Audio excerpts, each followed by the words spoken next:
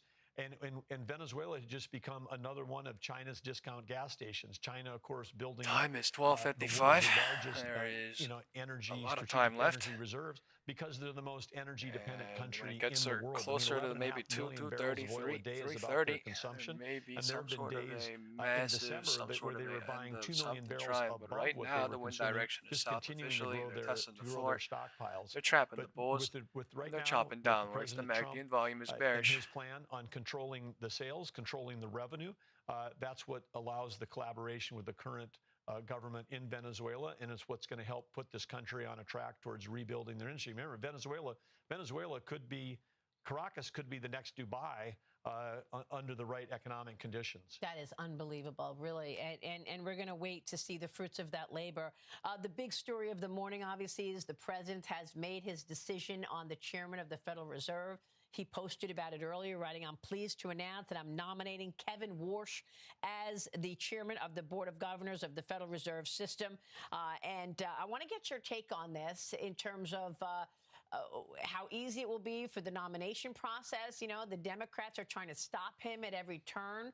Does this become more complicated getting his chairman across the finish line because of the probe of Jay Powell right now? What's your take? Well, I think, again, you've seen how the Democrat minority in the Senate has operated.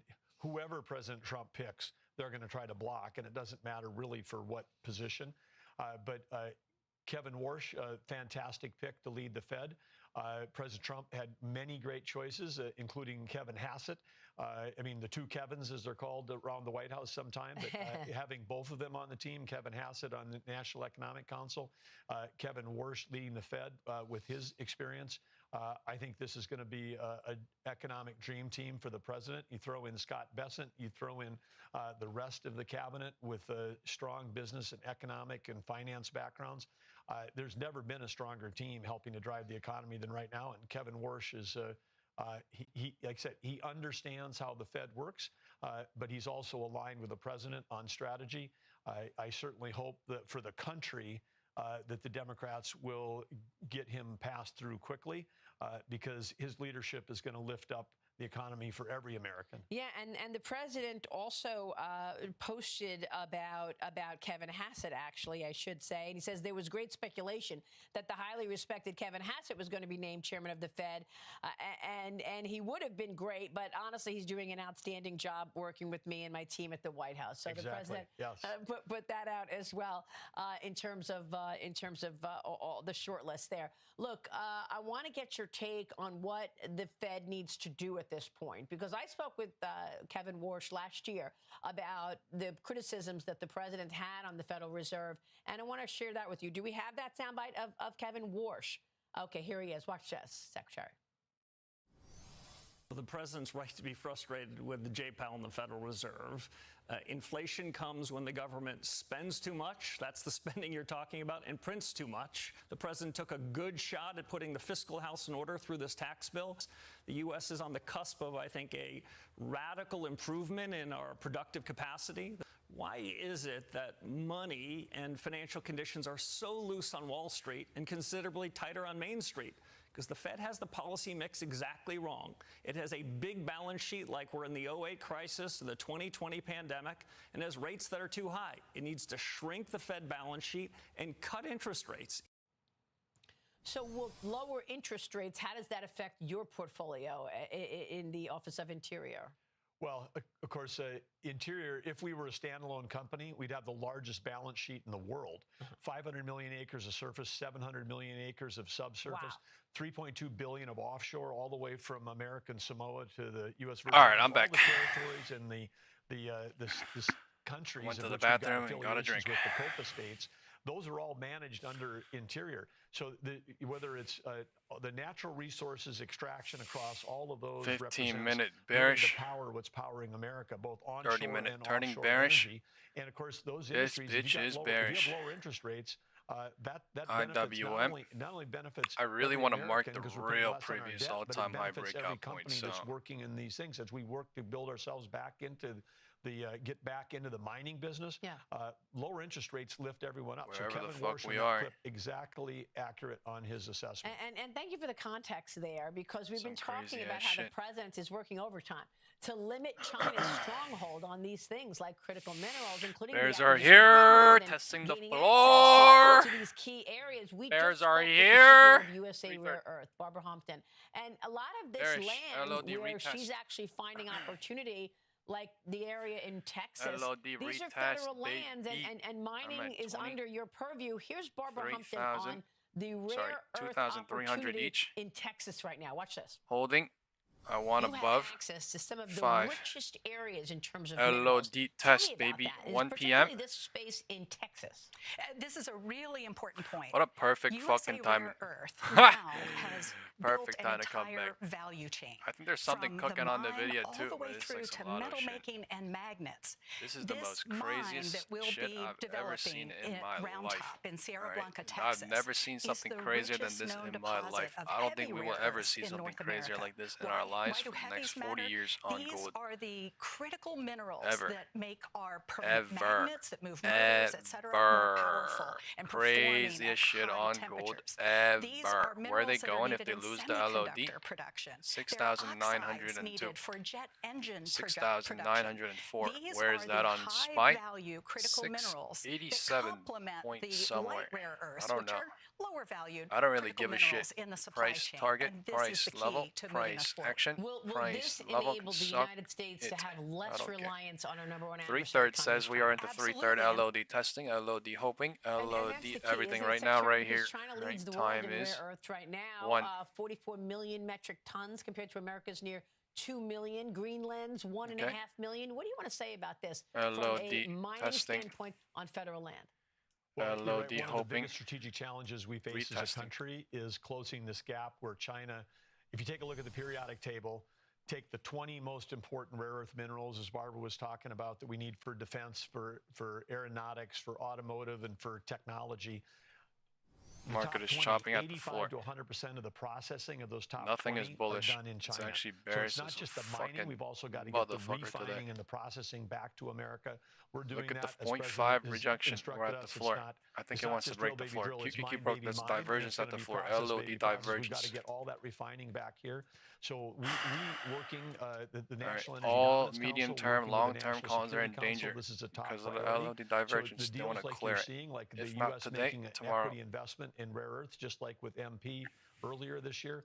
This is because China was flooding the market. An American company that wanted to get into the minerals business, if they would start to get traction, China would flood the market, crush the price, and crush those companies. Those companies didn't have access to capital markets. You couldn't get a loan, much less go everything. public. I am so sorry to hear that. What the fuck happened? Restoring that faith for investors and creating a real market, and then doing that in conjunction with other countries, because we've signed agreements with Australia, with Japan, with South Korea, with Thailand, with Saudi Arabia, 0.5 around this, Fibonacci. essentially Nasty. creating LOD a block bouncing. of nations that will have a trading agreement, a trading club, a club that China won't be invited to, where Shit we like can that trade to happens create fucking- markets and then build up those store of things.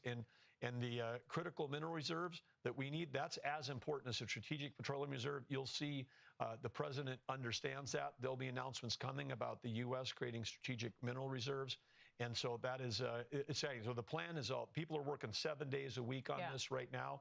And this is just one piece of it. But from a standpoint of Interior, what we're doing is with the emergency orders is expediently putting together the permitting.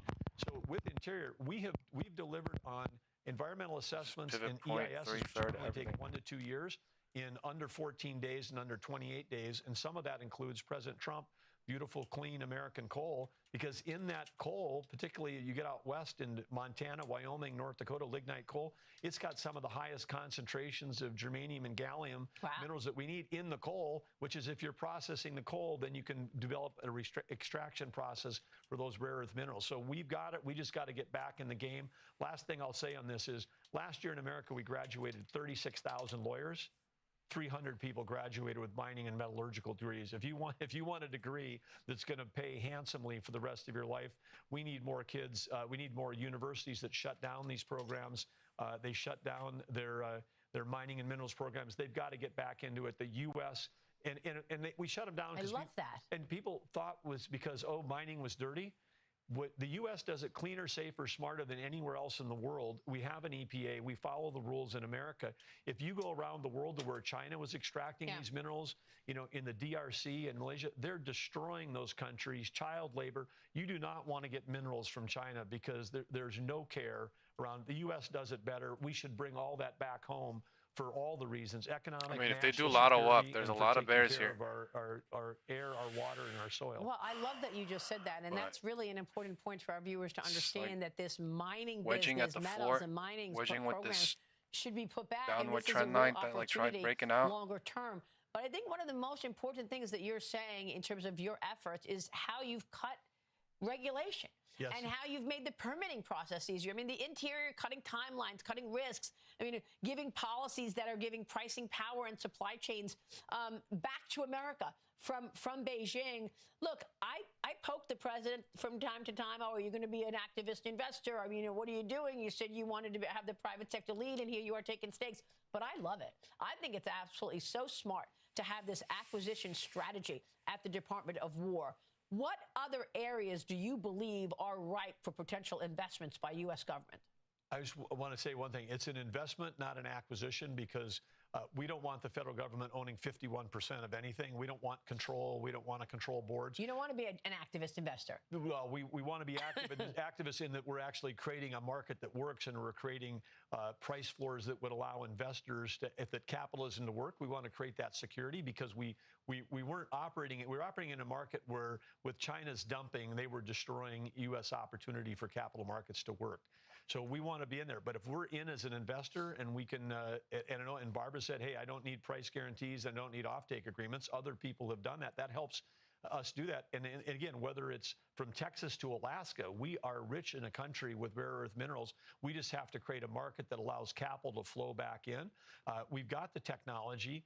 The last hope for bears right here almost. I mean, we were within 2 weeks earlier this year of every automotive plant, not just in America, but in the world, being shut down because of China's, quote, export controls. Those export controls they announced was essentially the largest intelligence gathering effort ever attempted. I mean, the information they wanted, no public company would share with an analyst, much less, with the whole world. In terms of what are you using, how many units, is it for defense, is it for commercial, what's the size, what's your forecast, where's it going, who are your customers? I mean, that without President Trump's negotiating and putting a hold on that for a year, China didn't say we're not going to do it. They said they were going to push it back for a year. So we're still in a race on critical minerals. And by the way, they're doing it to the United States, trying to bully us and keep us hostage to what they have. But they're also doing it to Japan. Yes. So they're doing it to whoever they can do it to.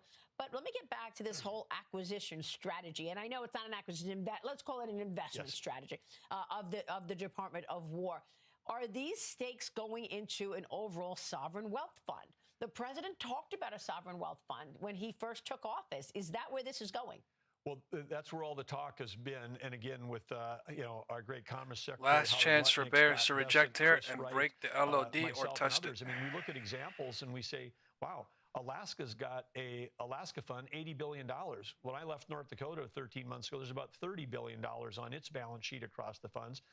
Texas, so energy-rich states have been able range to at 105, pushed higher into 105, rejected 105 into 110, we had a $7.5 billion endowment just for K-12 in our small, things could change in a heartbeat. A low population state, big physical state, state, small low cycle population. To So the United States doesn't have that. And then we look at the countries in the Middle East. We look at Norway with their $1 trillion plus sovereign wealth funds, and people would say, well, if we had an extra dollar, wouldn't you use that to pay down debt versus create a sovereign wealth fund? Well, if you can invest in a company, not leaving the 330, and now I'm trapped. get warrants, and 1235, and it turns into 3 or 4 because of the actions the United States is taking. President Trump understands if the United States is going to issue permits, provide defense, do things that create value, then the American public should be getting a lift off of their investment. So some of these investments that have been made this year, like Intel and others, have had huge returns. So yes, exactly. So it is beginning. It is beginning. And if you took a vote across the cabinet, there would absolutely be the beginnings of a sovereign wealth fund, because then everyone would understand the government is investing on behalf of the American people. And when their tax dollars are going towards creating the security environment, like in Venezuela, we create the security environment. The value of all those resources are worth more today than they were on January 1st because of U.S. security.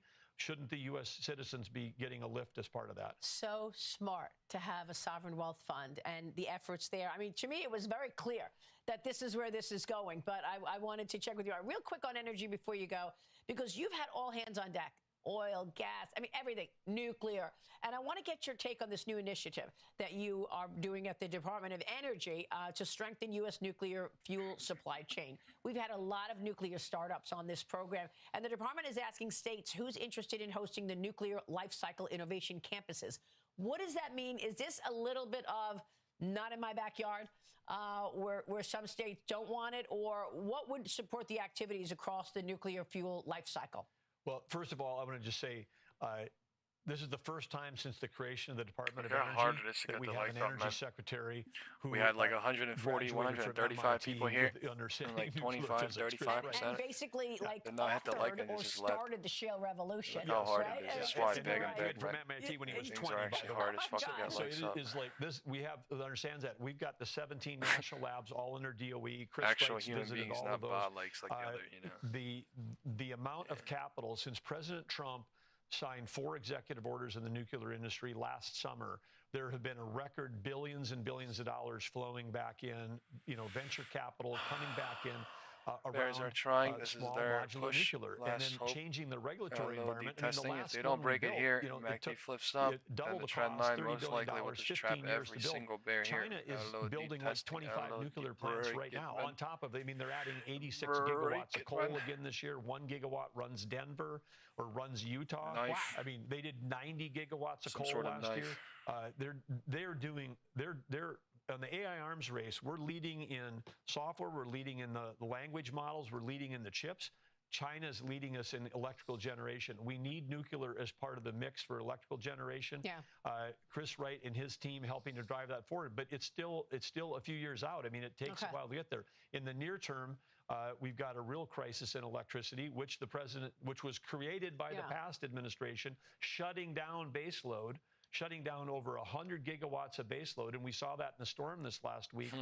If we Gold didn't is have going coal for plants gold is running at minus during the storm in the Northeast last 10.7% week, it was right now. providing up to Holy 25% of the power in the Northeast. We would have had blackouts across this country. Such a good point. Chris Wright, with his authorities under Interior, they is the craziest thing 17 ever. gigawatts, 17 10.8%. Denver's worth of electricity to stay open that were under orders to be shut down by the Biden administration.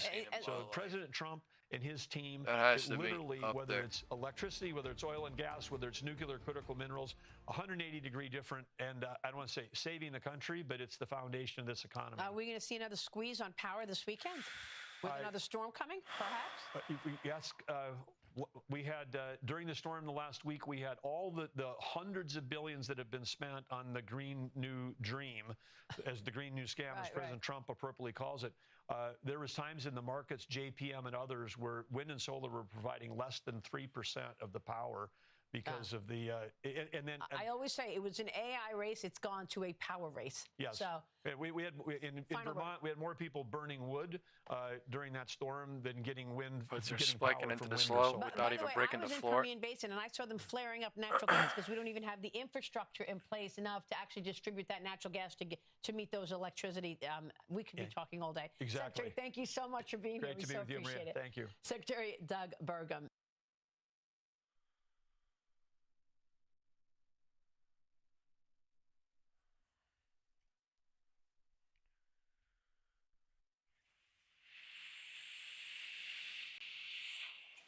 Kevin, I want to turn to you. There has been a lot of talk over the years that, well, why should we not have and not just between the banking sector and the government, but that's the backbone then for the rest of the private sector. Kevin, let me come back to you because I want to pick up on a point that you made in the earlier remarks, and it's a point you've made often, incling at your remarks at the International Monetary Fund a month or so ago. And you talked about essentially the Fed's, it's going to call it the mission creep, but in your view, it's more of like a mission race or a mission expansion. Is like this vast multiplication of Fed responsibilities and facilities and so forth is a problem. I think you've talked about a crowding out private sector activity, and you referred to the Fed's balance sheet as, in some sense, a proxy for the imprimatur of the Federal Reserve on the private economy. It's around $7 trillion, a consequence of quantitative easing, a program that began when you were on the Board of Governors. Do you believe that the Federal Reserve, through that mechanism specifically, but in general, is posing a serious financial freedom and stability risk to the economy? And what should be done about it? I mean, what do we do about that giant balance sheet? What should the Fed do? Sure. So when I joined the Fed in 2006, I remember calling my dad and telling him I was going to do that. And first thing he said is, so you couldn't get a job in the private sector, could you? I grew up in a small town, and the only thing he knew, he was a small town businessman, reasonably successful. He said, oh, that's the thing that Greenspan runs. So he knew about that until the global financial crisis in 2008. From the darkest days of that crisis, where we went, as Chairman Volcker said, to the very edge of our powers to try to save the republic from a massive depression, and we got very aggressive, and in my view, rightfully so. The central bank was created in 1913 to respond to panics, much more so than to mess around with interest rates. So it was aggressive moves. But from that moment, really, until this day, the central bank has stayed on the front pages. Instead of going on the front pages when the crisis hits in 2008 or the pandemic hits in 2020, the central bank has become the most important economic institution in the world every day for all seasons and all reasons. It wasn't that long ago that we would read about the central bank in an article Greg Ip would write a couple of his jobs ago. Today, the Federal Reserve met as they do every 6 weeks, and they raised rates a quarter or cut them a quarter, and it wasn't in everyone's lives. This central bank has now decided, cycle is extending. Probably with the best of intentions, Time is that they are 1:15. going to play LOD is a about to more break. permanent role in the economy, in the business of banking, and I would also argue in the fiscal business of the country. New I'll use an LOD example of divergence that at the floor. to They tell the want to balance clear sheet it now. story. In 2008, in the darkest days of the financial crisis, as people in this room will remember, the markets were down 60, 70%. The real economy was running away from us. $5,700. If the U.S. economy went down, the world was going to be in a bad place. So we were willing to take some risks. Shit. And we decided, after some major internal debate, we'd buy the bonds of our own government. Secretary Paulson was issuing bonds on Tuesday and Wednesday, and we'd buy them on Thursday and Friday. But we said to ourselves, when this crisis is over, we're not going to do this stuff again. They might bear trap here. This isn't what the most important economy in the world does, but we really never put that tool away. So the central bank's balance sheet today is an order of magnitude bigger than it was the day that I showed up. LOD. So part of the reason why Chairman Hill and his colleagues in the Congress have had to witness this massive surge in fiscal spending over the last 5 years, over the last 15, is your central bank was subsidizing the cost of it. We were showing up, not just in crises, but in times of relative peace and prosperity and buying the bonds, hiding, camouflaging the full cost of spending. As we sit here today, the statistic is as of January, 6,907 incoming. 60% more money than the day before COVID, 5 years ago. I hardly remember that being a time of like an efficient, austere government, and we're spending 60% more, borrowing that money from people, some of whom don't like us, at prices we probably can't afford for projects we don't need, in a time that we're at full employment. The central bank has made that possible, not from a bad place, but from a good place, and in some sense, they've taken on these powers. This bigger central bank balance sheet crowds out the fiscal authorities, elected leaders like Chairman Hill, Treasury secretaries and governments, and has put them on the front pages. My view is we should be on the front pages when we're in real trouble. Otherwise, we should be back on page B12 of the newspaper.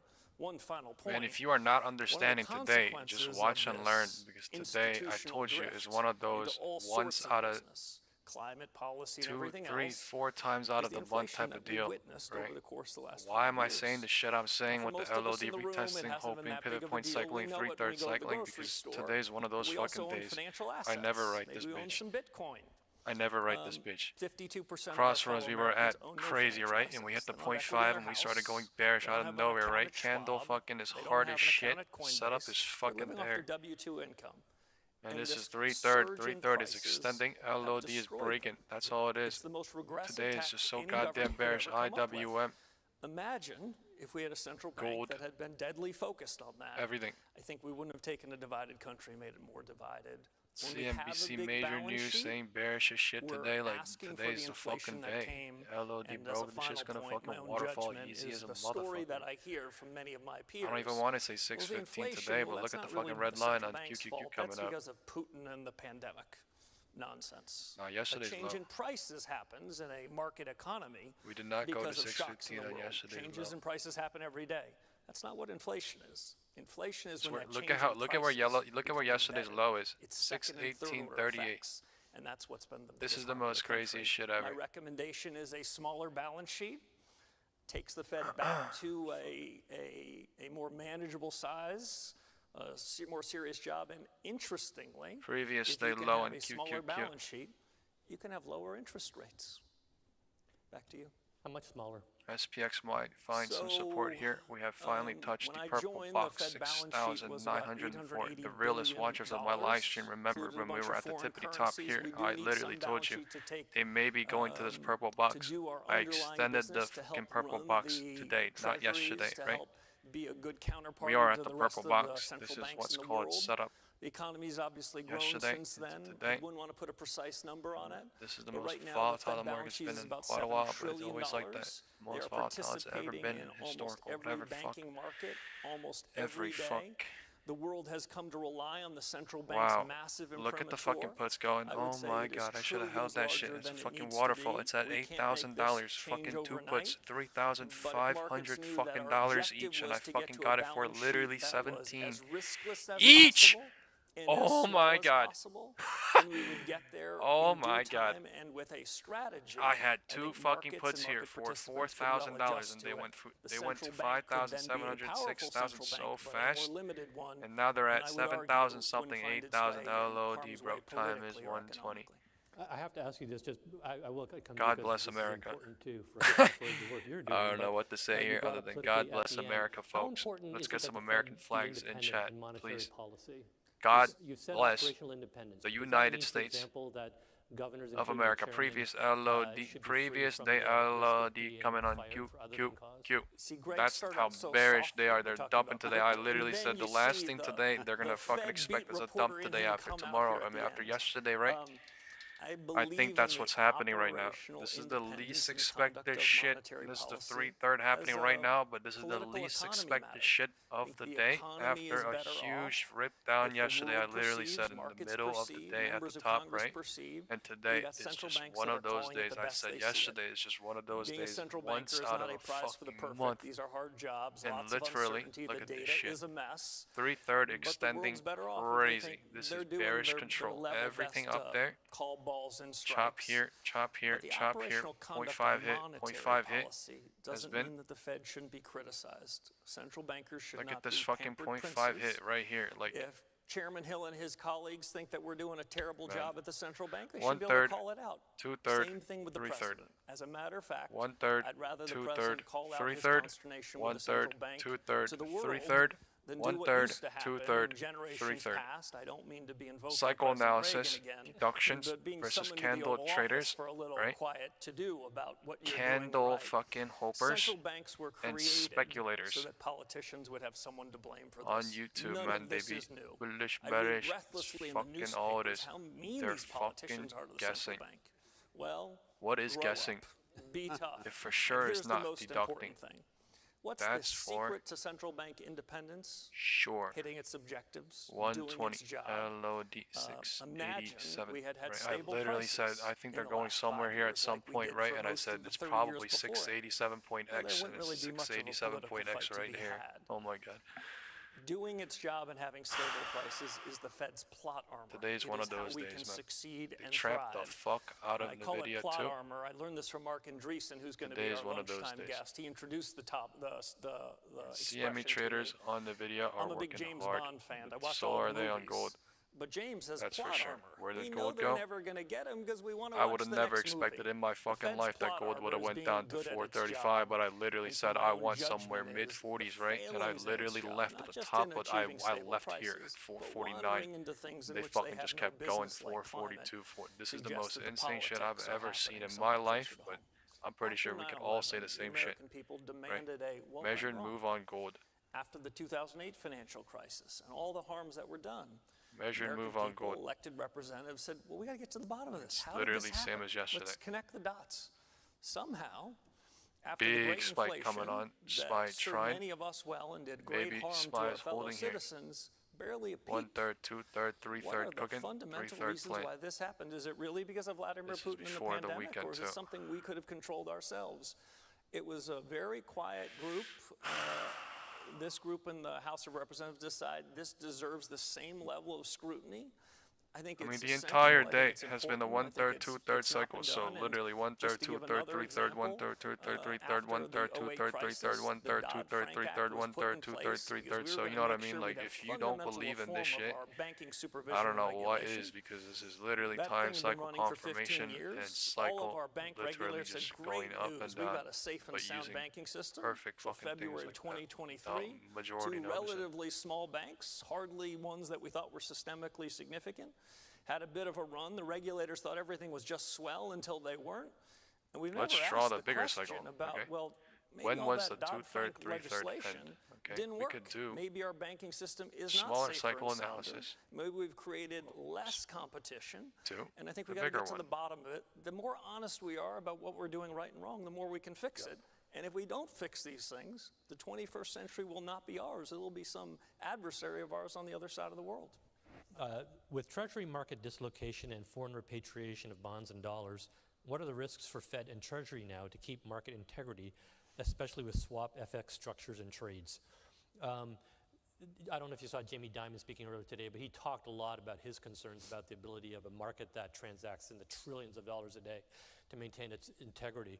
So I'll put that question to you, but I might actually put it a bit more broader and just say, what keeps you up at night? What, you lived through a horrible one 15 years ago, and you know better than anybody that there's always something out there lurking.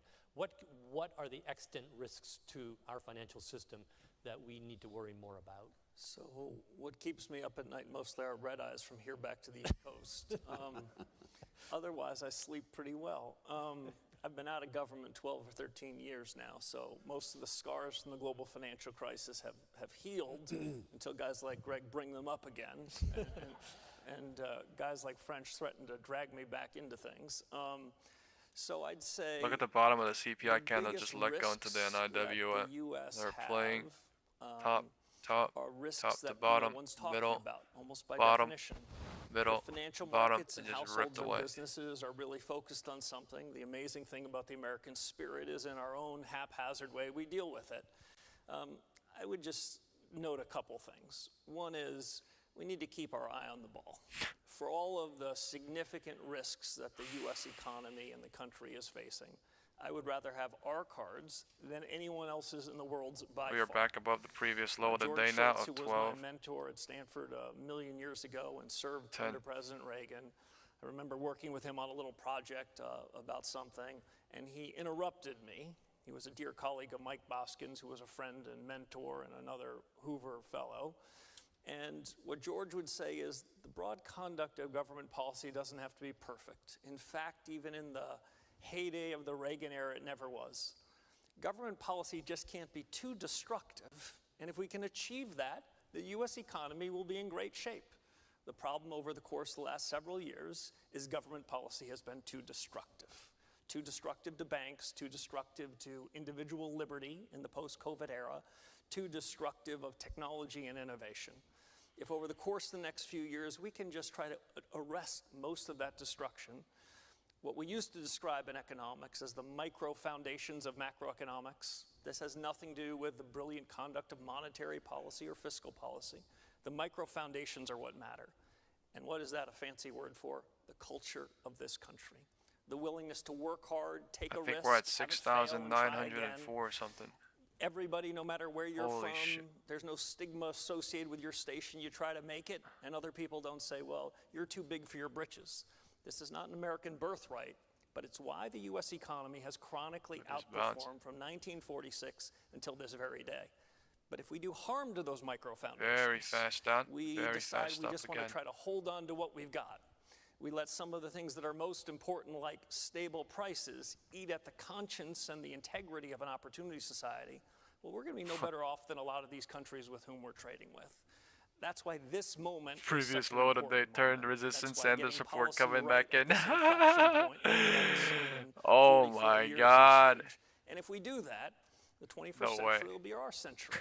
I'm not so worried about the other guys on the other side of the ocean. They're not doing a lot today. Yeah, I'm telling you, dude. Why do I have all these fucking rules, man? It's fucking because they're using certain ways every day, but like today, everything is used. We can focus on what we do best and try to copy Fibonacci, someone else's algo range, trend line, fundamental analysis, LOD, previous LOD, cycling, telling like everything. Hanging around government and the private sector.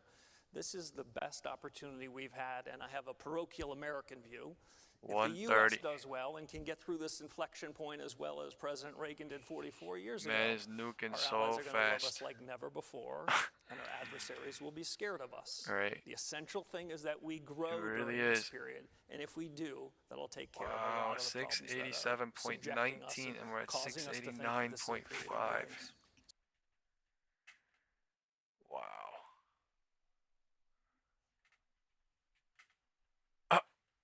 That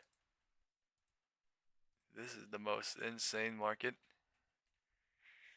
we've seen in quite a while.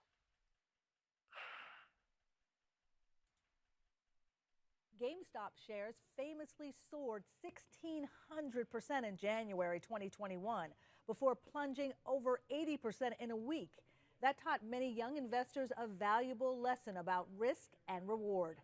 Victor Rabilla was in high school when he put an initial $50 investment into the meme stock craze. He rode the wave up and got out before it bottomed out. I think having that hands-on experience was super valuable. And I don't really think that's necessarily something that you can. This motherfucker really looks like a deductor. Since the meme stock mania, an increasing number of younger investors are learning That's how all I financial see. markets work. Fuck. Millions more students are going to be required to take a course to understand how investing works, how stocks works, how diversification works. So they should be better informed when the next This craze motherfucker goes around. seems like a Compared deductor. to 2021, dozens more states include personal finance studies. Damn, he as got out part at the of high top, school the curriculum. 3/3. It's great that we brought people into the market. And now our goal is to align their investment goals to That's all what I they're see. actually Thank you, doing. Joy. Rabilla says he's learned important lessons both in school and by experience. Now he's investing in funds that track the S&P 500 and energy sectors, hoping the profits will help him buy a home one day. Damn, that's deep. Big boy, big respect, son. Big respect, son. Man.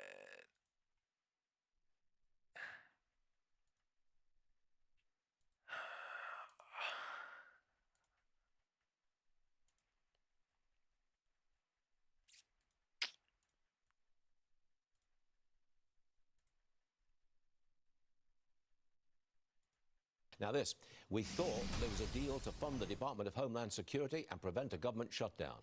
That effort is now stalled. Bill Malugin joining us from Capitol Hill. What happened, Bill? Well, Stuart, at this point, a partial government coming shutdown in with is inevitable. in The only question is, how long is it going to be? Is it just going to go through the weekend, or could it government potentially shutdown. go further than that? They're coming in with everything. They're throwing everything at the board. He and Senate Democrats had agreed to a framework on a tentative deal, but the Senate just couldn't get on the same page, and they left last night without taking any action. Republican Senator Lindsey Graham is one of the holdups. He is not happy with the way negotiations are going, telling reporters off camera, quote, "We can find a way forward, but not this way. ICE agents are not infallible, but I appreciate what they're doing. I've never been more offended than I am right now by what's being said about these folks." Now, 78% of the federal government is set to run out of funding at midnight tonight. The Senate has been considering a package of 6 funding bills to fix that, but House and Senate Democrats say they're not going to support the DHS funding bill because it funds ICE and doesn't reform the agency. This is the well, we want most to avoid a insane government shutdown, but it's necessary to ensure that the Department of Homeland Security dramatically changes the way in which I feel like this is the 0.5 fib from 1230 to Now, the deal between 132. the White House and the Senate would see that DHS bill broken off from the other 5 spending bills. But the problem with that is that would then kick the bills back to the House, which is out of session this week. Yeah, and this Speaker is sick. Johnson says a shutdown appears unavoidable. 0.5 fib coming on everything. At this moment, I'm not that confident, to be honest. I mean, the Senate is doing their thing tonight. I've got to make some tough decisions later this evening. It's not that close, but it's fucking close enough for me. Back if indeed they send us close enough for me. Speaker Johnson says realistically, the earliest he could get the House back here on the Hill to convene would be Monday. So even if the Senate comes together today and passes holy shit, folks, bills, they the send House this isn't gonna be motherfucking here to SPX take to action on it. $100 They're fucking gonna dollars take 7 per. days for the House to raise on this. So the Fuck, Senate is are gonna you reconvene kidding today me? here on Capitol Are they Hill at really 11 breaking a.m. yesterday's Their low? backs are against Oh the wall. my They wanna figure God. out some sort of path forward quickly. Mother God, Send it back to rejection you. of all Another God's mess. rejections Bill coming Melugin, in. thanks very God much. candle coming in. New York Congressman Mike Crazy. Lawler joins me now. God Congressman, candle it seems to coming me in that the on Democrats are prepared to shut down the government just to fucking punish thing. ICE. Crazy, What do you except say to for that? this Gold already did it. Look at Tesla. Well, once again, Chuck Tesla, Schumer Tesla, is Tesla, playing Tesla, politics. Tesla, la la. Shutting down Who the believes government there's is setup not a boxes that solution. exist on Tesla, la la And la. there was a Tesla, bipartisan man. negotiated Purple box container. Homeland Security funding Apple bill, done. along with 5 other bills that have been negotiated over the Fucking last insane. few weeks. Every bill Look passed at this the shit House, on QQQ today all with day. bipartisan support. So there was no reason to shut the government down. I understand they want to focus in on changes in terms of how ICE is operating, some of the tactics that are being used, and those So in the FEMA, pivot point they're cycling, impacting the 3/3 Coast Guard, cycling, they're impacting still TSA. going lower. This is another Still effort down. by Chuck This is Schumer LOD testing, to play LOD politics retesting, pivot rather point than testing, pivot actually point cycling, negotiate 3/3 in good cycle, faith trading, and blah blah government. blah blah Yeah, blah they blah better blah get blah. the blame 4th time in there a row too. today. Congressman, House Minority Leader Hakeem Jeffries is ramping up his rhetoric against ICE. He even called it a killing machine. Dude. And you know, he's from New York, Hakeem Jeffries. And the anti-ICE movement is growing in New York and elsewhere. What can you do about this? Look, what happened in Minneapolis was tragic. Nobody wants to see anyone lose their life. Least of all I feel law like enforcement. everyone in the world feels The like we fact should is bounce the right here, but situation like on the nobody ground knows. in Minneapolis Look at this devolved crazy-ass in candle. measure because of the This is anti-ICE the most rhetoric by insane politicians shit like to Hakeem date. Jeffries, calling ICE the Gestapo, encouraging protesters to get in the faces of ICE, to block them, to spit pretty on sure them. this hit some You sort of saw the 0.5 video, here. obviously, of Alex Preddy 11 days before the shooting, spitting on ICE agents and kicking the car. This is I not don't know. helpful. The rhetoric is Maybe not this is helpful. finding Calling support here. American citizens domestic 6902, terrorists is not 6905, helpful. maybe some I sort think of it is a incumbent magnet on for them every to elected chop at, official for them to to bounce tone the at, for them rhetoric to down. reject that, I for think them it to is something also that, I don't incumbent, know. especially in the state I of think it's being Minnesota used. or New York or California or Illinois, where they have these sanctuary city and When state I don't policies. know, I just want to say it I needs don't know. to end. Like, I really Local don't and want to be state like, law I know enforcement at must this point, cooperate with because federal officials, I think that's the most especially on dangerous crowd shit to control. do today And Stuart, and yesterday in my too. At area, this point, Rockland County, yesterday where I live, fucking night, one man. of my It Democratic looked like I was in a opponents, fucking Beth dump Davidson, too, is and then they trying to fucking make did it, and then Rockland it a pumped up into sanctuary pre-market, county and then pre-market. after Like, dude, I don't last think it's week's fucking incident. safe The at lesson this she's point learning is to let's say have shit more until it actually division, let's happens. have So more. I ain't going front. That's how it's gonna be. That's how it has to be right now. This is just the most fucking critical point. We went lower crazy and crazy and crazy. What happened yesterday? We dropped fucking nuts into 11 a.m. and we trapped everything into close. Like, that's just, I mean, I'm speechless. Okay, speechless because this move just disappeared. But also, yeah, QQQ LOD testing more than SPY. IWM has already broken the floor. Like, I don't. Maybe. Hopefully it drops too. But I mean, at this point, I can't say, oh, it's gonna drop through, because what the fuck can I? It's at the trend. I don't know. It didn't drop through at 135, so. All right, this thing crazy. That's all I can say. And the reaction that we are seeing to Warsh, which we're going to dig more into in a moment. Right now, the 10-year yield up just about 2 basis points. So crazy. Next year's data will be revised downwards. Because I think you're my group take discount. Plus, there will be a more because swings that we have had. So oil coming and topping $5,500 an ounce and then plunging back down to around 5,000 as we have seen some of the movements in the dollar, but also some of the positioning perhaps get squeezed out in gold. And then silver also has seen a wild ride, although its plunge has been larger. So this is something that's been getting a lot of attention here this morning because the rally has been so strong in the metals, and now this plunge is also quite notable. Quickly, just what we're seeing sector-wise in stocks here this morning with stocks under pressure. Materials, actually the worst performing group as we see some of that rollover in some commodities. Real estate stocks under a little bit of pressure as we see those rates higher. And then looking on over the NASDAQ 100, got to check here. Apple has been bouncing around this morning in the wake of its earnings. At one point it was a little change, now it's back down again. So we're going to keep an eye on that as that does develop, and we'll talk about Apple shares a little bit more in a few moments. But we have to start with Kevin Warsh, don't we? President Trump has tapped Kevin Warsh to lead the Federal Reserve, ending months of speculation over who would succeed Chair Jerome Powell. Warsh is a former Fed governor. He aligned himself with Trump last year by publicly calling for lower rates, despite being a longtime hawk. Joining us now, Ed Yardeni, Yardeni Research President. And of course, somewhere playing with the IWM previous all-time high breakout point. My mic was muted, but it's just I don't know exactly on IWM. It's chopping at the all-time high breakout point. What do you think the markets think of this pick, and what kind of Fed chair ultimately is Kevin Warsh going to be? Well, he definitely has a great resume, without a doubt. He is a pragmatist, as you mentioned.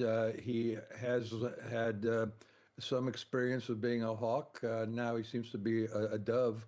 But I think he's going to be flexible. I think it's actually kind of fascinating that we got a fairly solid citizen here as a nominee. It kind of makes you wonder whether we needed all the drama that came with it. Of course, it's not a sure thing that he's going to get through Congress, but I think he will, as long as the administration signals that they're going to back off on attacking Jerome Powell. Let him move on and let Warsh come in. We'll see if that happens, Ed. I mean, listen, we certainly didn't need all the drama, but the guy in charge, he likes drama, Ed. So he likes drama. So I think that's what we can expect going forward. You know, I'm curious when you talk about Warsh's resume. I know that he has come under some criticism by some folks around his commentary around the great financial crisis, when he thought that the Fed should not be as stimulative necessarily with its balance sheet. Is there anything we can sort of say, draw any lessons we can look at from that time to now? Well, I think most economists would agree that QE1 was a necessary injection of liquidity. The question about QE2, QE3 is very controversial. I agree with the position that we only needed that liquidity round, and the rest was not necessary. And zero interest rates were also an extreme abnormality back then. But that, we all learn from our jobs, learning by doing. I suspect he's had a lot of that. Yes, very fair point, Ed. Now, as you pointed out, we've heard some murmurings that Tom Tillis might try to hold up this nomination unless and until the criminal charges against Jay Powell are dropped. Right. Any market implications if this gets held up for a significant period? Yeah, I don't think it's going to get held up, because I think the administration is going to back off on attacking Powell. There's no benefits in doing that. I mean, Powell's only mistake was that he didn't bring the project manager and an engineer when questions were asked about the renovation of the Fed.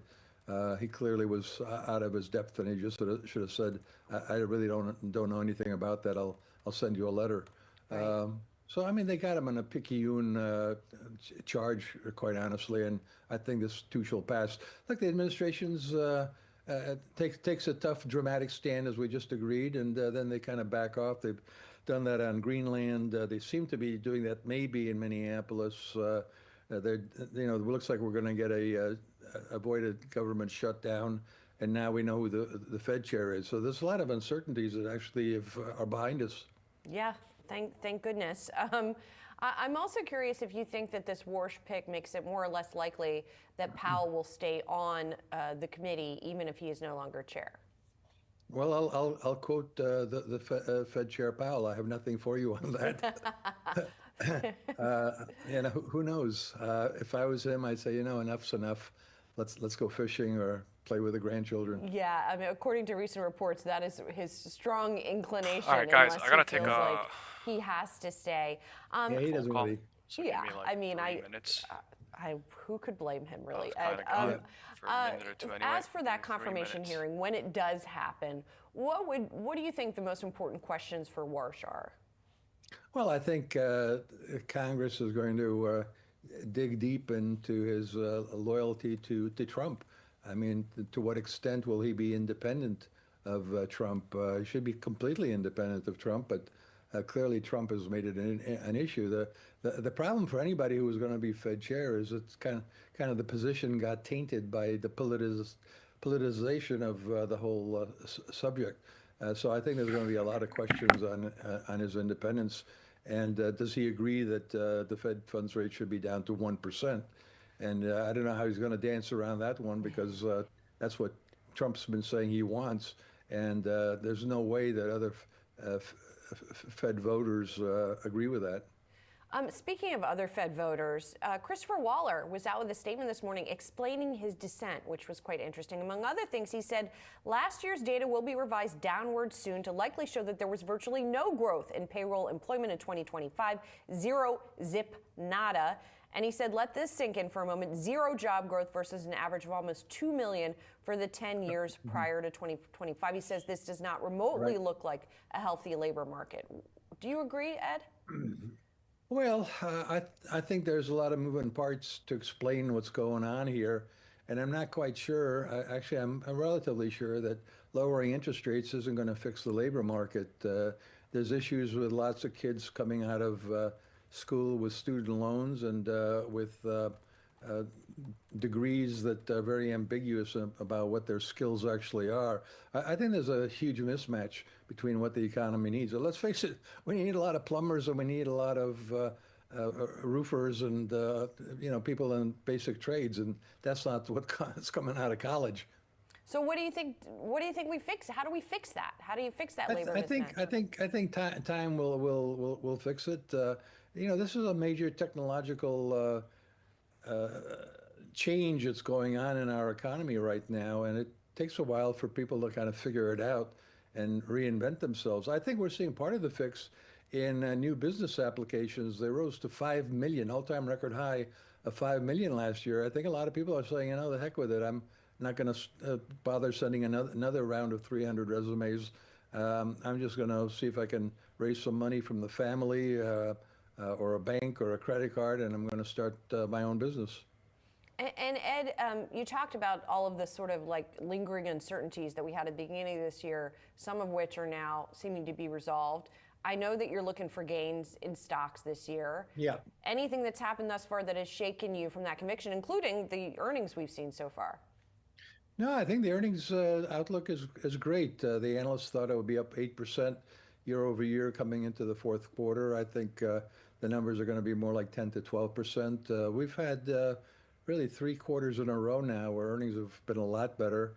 We're going to have record earnings in the fourth quarter. I think that's pretty much a layup. We had record earnings in the third quarter, and earnings are really what drives the economy, in the sense that profitable companies expand. They increase their spending on capital. In the past, they used to increase their payrolls. And the initial unemployment claims data and the continuing claims data give me some hope here that just as we've all given up on job expansion, suddenly it'll occur again. Maybe all that's been going on here is companies froze hiring until they figured out what AI could and could not do, and they're going to conclude that it can't do everything. Let's hope that that's the case, Ed. Thanks a lot. It's great to see you, as always. My pleasure, Julie. Coming up next, we're going to dig further into those Apple earnings. Stay tuned. You're watching Market Catalyst.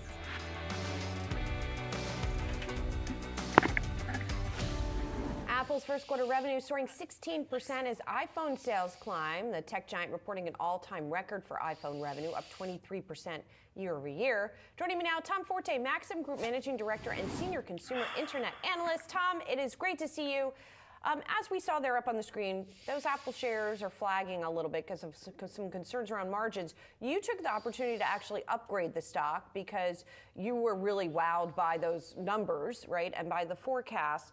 I'm curious how worried you are about the margin issue. Obviously not worried enough to not upgrade the stock. Yeah, so when we look at the March quarter as a starting point, despite supply constraints and despite potential inflation as it pertains to memory, Apple guided to 13 to 16% revenue growth and a very healthy gross margin of 48 to 49%. Now, the company does not provide an outlook beyond the next quarter.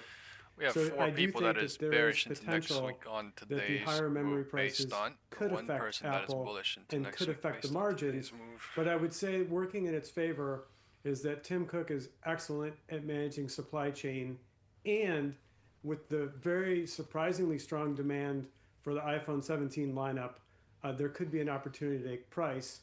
So I'm a lot less concerned about the margin outlook for the second half of this year for those reasons. Okay, Tom, I actually want to play what Tim Cook had to say about the memory chip pricing issue on the call. Let's play that. Memory had a minimal impact on the Q1, so the December quarter gross margin. We do expect it to be a bit more of an impact to the Q2 gross margin. We do continue to see market pricing for memory increasing significantly. As always, we'll look at a range of options to deal with that. So I guess the question is, what does that range of options include, Tom? And for example, do you think that that Apple's going to raise iPhone prices this year? Yeah. So again, I think that the surprise, at least to me, was how strong the iPhone lineup has performed despite Apple really having a substandard AI solution. Rocket launch. So I actually think that's very bullish coming out of the quarter. And 125 because of the into strength of the 150. demand, I think it does have pricing power. The 687.2 other potential advantage has been would be touched, for memory prices to come down later this year. Up.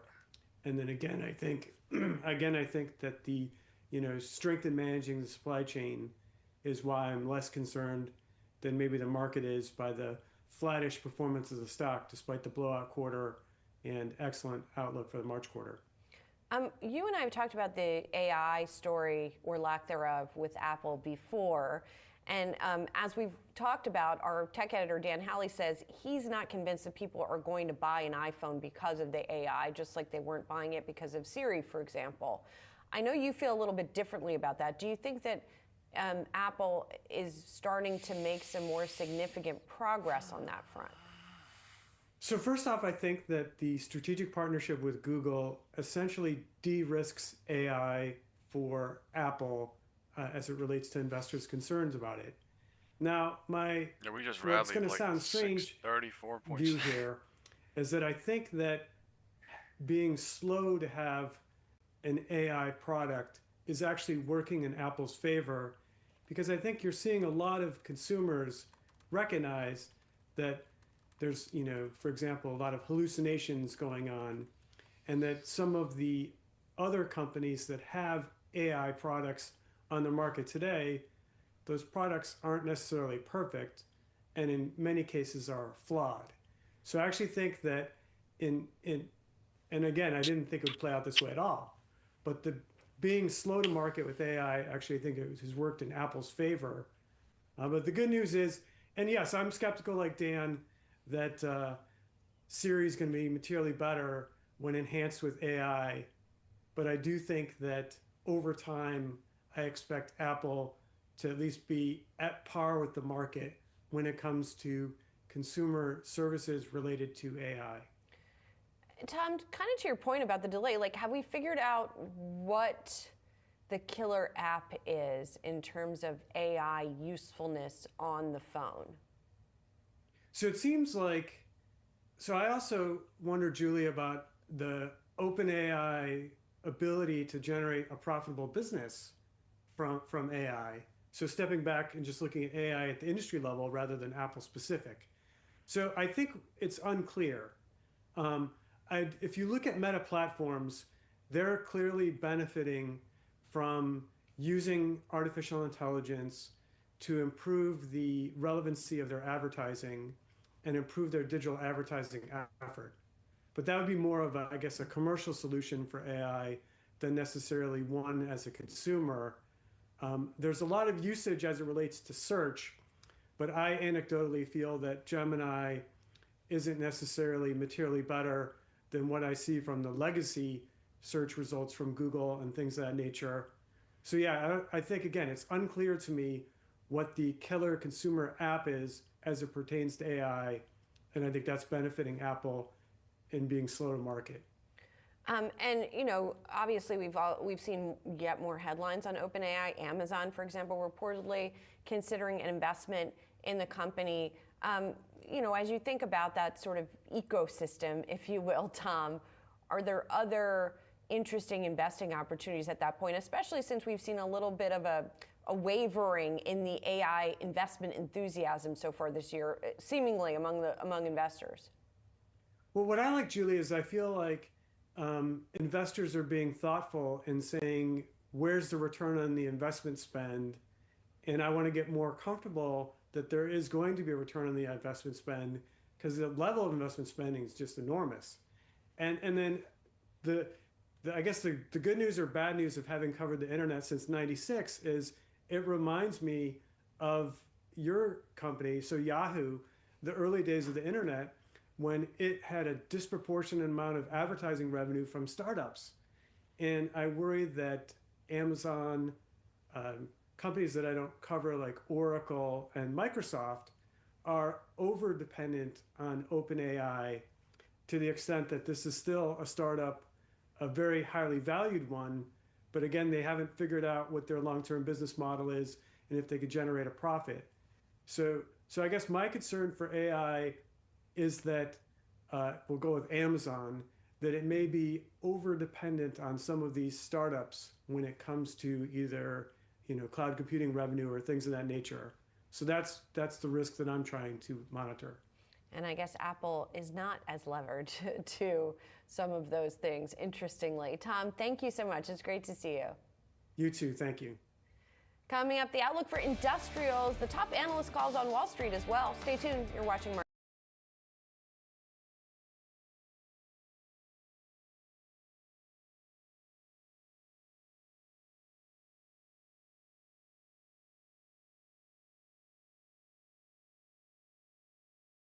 Front and center this hour, a new Fed chair is named. Markets are reacting today to Kevin Warsh's nomination. We'll trade that and, of course, the Apple aftermath along with the rest of tech today. Joining me for the hour, Stephanie Link, Jim Leventhal, Rob Seach, and Josh Brown. Let's go to the markets where we are red across the board today with the Russell 2000 because rates, watching that obviously and what's happening in some other areas of the market. The Russell's given back more than anything else, but we do have declines across the board. All right, so Warsh is the nominee. Everybody knows that by now. Mm-hmm. The dollar's move today is interesting. Silver, let's just look at silver. Silver is getting obliterated. Gold is down too, but these have been, show now the longer view, so you can see the Damn, what happened to silver? 18%? Some have suggested run-ups in all of this. Yeah. Why is this happening today? Well, there is a view that Fed independence is safe with Mr. Warsh. And by the way, BlackRock's Rick Reeder would have delivered, I think, the same sort of feeling in the markets. Of Mr. Reeder, he told me about not being chosen, quote, "This has been an incredible honor for me. I congratulate Kevin on his nomination and think he will serve the institution and our nation very well." I don't want to have a policy conversation. I want to have a market conversation. Gold and silver. A lot of people have been piling in there. A lot of retail has been propelling silver's move. It's almost been meme-ish. Is this over? It may be on pause, Scott, but you're exactly right to use the word memeish. Now, just a little backdrop. We've talked a lot on the show about how retail is no longer the dumb money. In fact, it's been very smart. What it's also been is very fast. This shit is and we memeish. see that in the options market, where silver in Man, the bulls particular are over the last nuking few out weeks, right the here. Oh open my. option contracts have absolutely skyrocketed. And that's in large part, why it propelled the heights to which silver went. Now, let me be clear. The direction of silver, both This to the shit is upside and memeish. today to the downside, is definable by market forces, namely Look concerns at about the that dollar, fucking concerns run. about What the Fed the independence, fuck? which may be put at least a little bit to rest today with the It actually turned selection into of a Kevin fucking Warsh. Elon But the Musk degree to which rocket silver shot Mars up rocket. and which it's come down Oh is my God. likely the speed with which retail players are accessing silver via the options market. And I'm telling you, the volume there has shot through the roof. fucking I mean, zero escalator up, DT cycling. elevator down. That's what they say, right?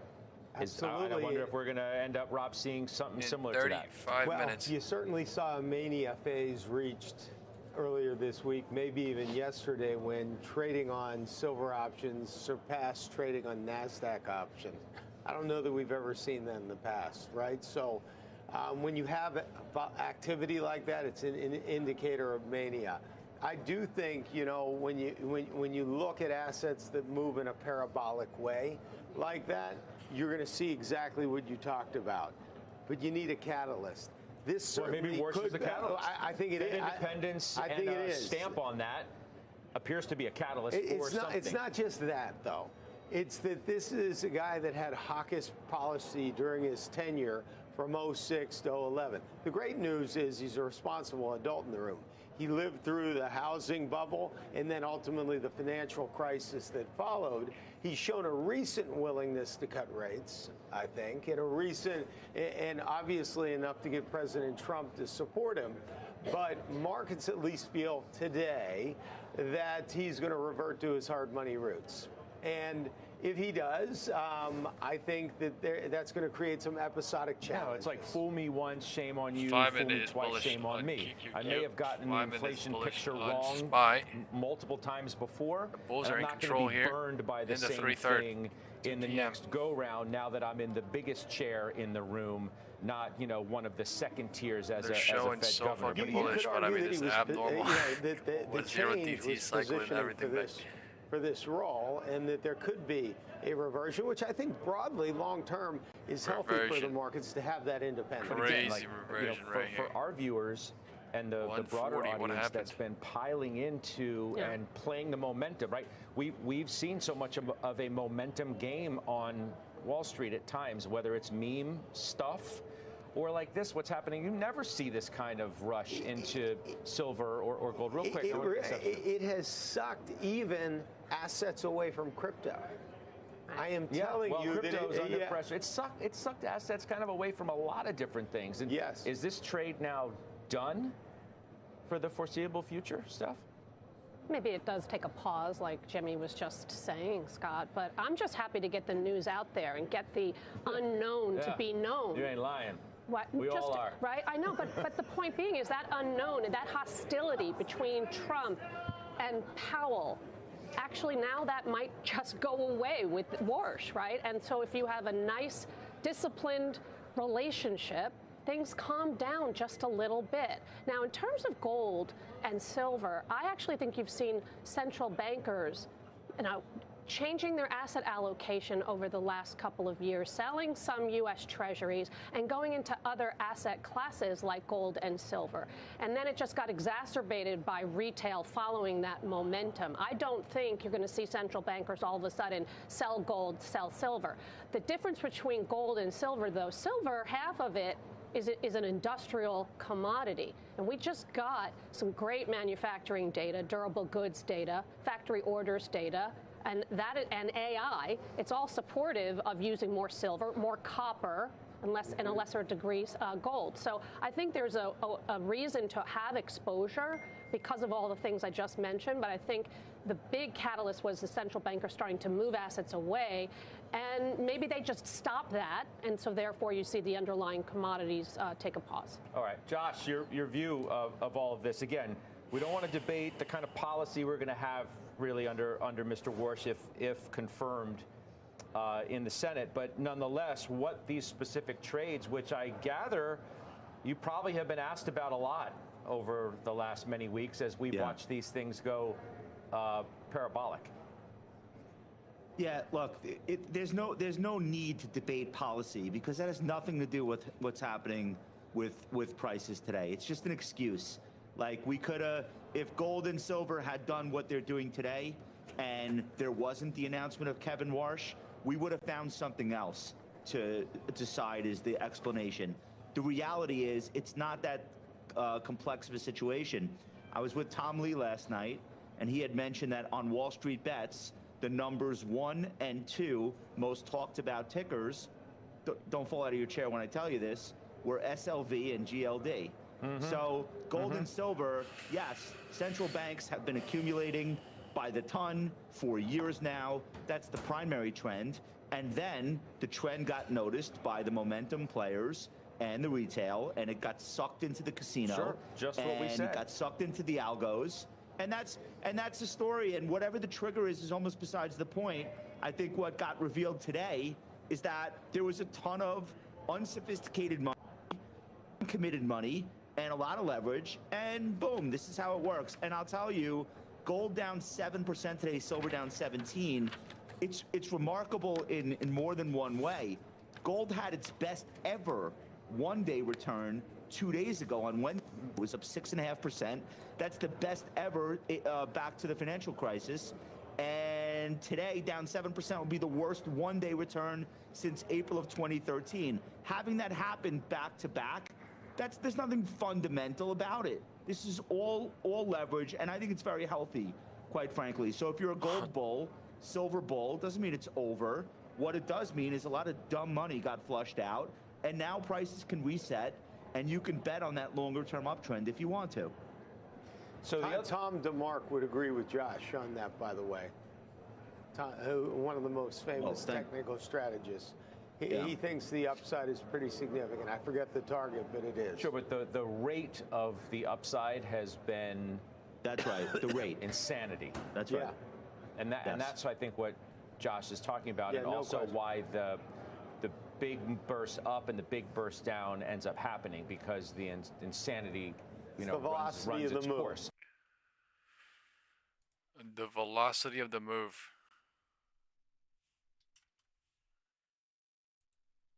Is insane.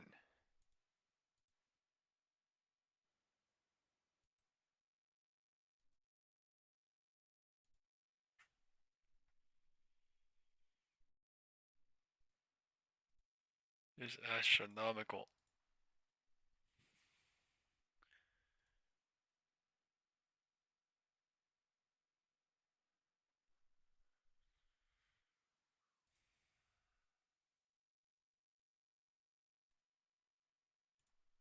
It's time to spotlight Mag 7 earnings. Joining us now to help us do that, Ali Mogharabi, Senior Equity Analyst at West End Capital Management. Ali, great to see you. We heard from 4 names this week. Good reports, mixed reactions here. Man, I said bulls are in control at 150, but I was still sussed out. But I can't believe it. Well, 2 of them, and that's mainly because we've gotten some pretty much opposite reactions. Barely any MACD helping. One of them is obviously Microsoft. In terms of their aggressive CapEx, they remain aggressive. They retraced the entire in terms of spending and investing in AI. However, the question is the dependency on OpenAI and whether they can actually generate enough ROI, and this is in terms of revenue. And this is where the what did I say though as we were going lower? Azure growth. LOD retesting, LOD hoping pivot point cycling, 3/3 cycle cycling, right? But I would say, I'm pretty sure the over majority 35% is still very, very impressive. 11.25, 12.10, so we certainly got a negative reaction to those guys. But then you've got Meta, where they continue to pretty sure in the invest 3/3 candles were going in lower AI. and lower. So however, at the same time, internally, not necessarily through selling the AI technology, but internally, they are demonstrating that all of those investments are actually generating some returns for those guys. So you saw the ad prices go up. You saw interaction go up because of this the AI generated content and so forth. So And obviously, we saw a very good reaction from those two. So they are pursuing the same types of strategies in being very aggressive in AI investments. However, the market's expectations from one differs significantly from the other. But I would also say, I should just mention this, that Microsoft is facing an additional risk, which is applicable to the overall SaaS or software market, and that is, has AI already disrupted not only their revenue model, but just that entire sales process that they go through, the entire all of the features and the highlights. I can't believe they burn all the fucking calls and then they burn all the puts anyway. The ROIs that they provide to their clients, the enterprises. That's what I can't believe. Can the enterprises themselves actually invest in all of it in with this AI fucking and move? generate their What own the software, fuck? or develop It's their like own so software? even scary to even think about lower or higher at this point. This shit is just fucking that Microsoft crazy. is facing, unfortunately. And what just happened? Like I literally stepped away for like 5 minutes and the thing ripped up from here to here, and I was like, "Oh, this shit looks like full control," and it's just complete fucking nuclear Tesla rocket, SpaceX nuke. Like what is this launch pad? What is that? What is this W? How does that W just come in so fucking nonchalantly? I would say those concerns will still Is that the best word I can use right now? Nonchalantly? Like, can I use that word? OpenAI needs to raise a lot more capital than that. This shit OpenAI is so nonchalantly. I don't care what anyone fucking says. This shit is so nonchalant. In AI. Oh hell no. So they continue to burn a lot of cash. This is from yesterday's high to today's low. This is some weird ass shit. Look at this W for me. But so to answer your question, I think this is what's going on now for Microsoft. However, it is also made clear that Microsoft. Someone said CME traders are cooking now. I don't know about into fucking close, but they're cooking now. So they're trying to basically minimize, or I should say, lessen their dependency on OpenAI's technology too. And internally, they're also working on their own but also LLMs. from the 3/3 up. Initially in the early phases, we saw Microsoft certainly benefit. Does this shit make any sense? But I mean, not really. But it really does if you draw it though. From yesterday's high, dip down, but like to today's low, not yesterday's low. OpenAI is being questioned. What the? And with Meta, you mentioned that CapEx number, that huge number of up to $135 billion for their spend. Investors seemed much more comfortable with that nearly doubled figure than what we saw in reaction to the last report that we got from Meta. What specifically I'm removing in this like report 6 do you or think 7 justified that inactive confidence people and in the more WhatsApp positive group, man. reaction we saw this time? This shit is not just a WhatsApp group. I'll be back in 6 months type of shit. This is literally just for active people. It's actually market Meta is is a just pretty good example of how they're utilizing the AI to not necessarily sell the technology, but the technology itself, enables for them to improve there's got their to be some sort of offerings. And what's activity. their If they're main gone for offering? 78 It's hours, if they're basically gone the for, ad not placement, 78 and to hours, some but if they're extent gone ad for like creation, literally 2 the weeks, conversion then, rates I mean, of at that those point, ads, and AI has helped them keep improve that significantly on all of those fronts. And that's why you see ad revenue continue to grow at just amazing, they come back on their own time. rates. They can say it in the So WhatsApp group or YouTube that's chat, I'm the back. main But explanation. those people never say anything Now, on the the WhatsApp. question Those still people never remains say with anything Meta on YouTube. that That its must mean they're business not here. is not diversified enough yet. You compare that with Google. I mean, Google has many other platforms. It has a much larger ecosystem where Meta still only has Elkie said I had a good day ad revenue to depend on. I guess So, someone did amazing obviously, going they're up and down because trying to today progress more was towards the enterprise side with crazy. WhatsApp, and we'll see what happens Look at the there. volume. They haven't necessarily made No much volume chopping down significant to progress, I nowhere, should say, the last void, 3 and to then 5 the void years. volume coming in But to the they're 0.5 moving fib, in the like, right what the direction. Fuck, I can't believe it went down there But number I would one. also Did say that though, like weird down. maybe First of all, as we it went go down below the further purple box. along, Did it more not? focus Like, should be it shifted onto did. That, I Meta's can't believe balance that sheet. number one at Because 120. they I thought it was are going to stop at basically this their purple free box, cash but like this flow bounce is generated astronomically this year, unbelievable according too. to the consensus, Can't lie. is going to be very, very low. I think it's going to be around 12, 13 billion. That's significantly below last year's. I nearly understand 50 people come and billion go, and the year but it's before just that. some people So, try for a week or two, and at and the then same time, they've things got are some so hard, off-balance sheet they give up. things. I understand that, They're but raising you have debt to and so understand forth. me So when I try to think clear the over time, the inactivity market may in the WhatsApp begin because focusing that's a little not a bit good more on Meta's balance sheet and whether it thing actually for should the group. continue to And we aggressively want people to invest in talk. AI, We or want maybe people just to slow it down say a the little things bit, they take a want, step but back, it's just and wait for that ROI they to don't. come in.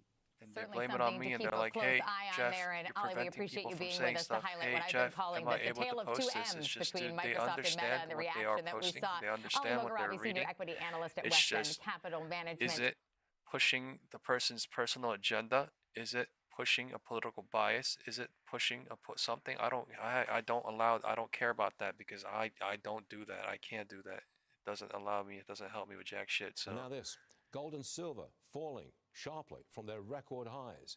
Porn Stars boss Rick Harrison joins me. There's Rick, no way first they let me brought deal out with Rick silver. Harrison, bro. What's with the enormous drop in price there? Why such a turmoil in the silver market?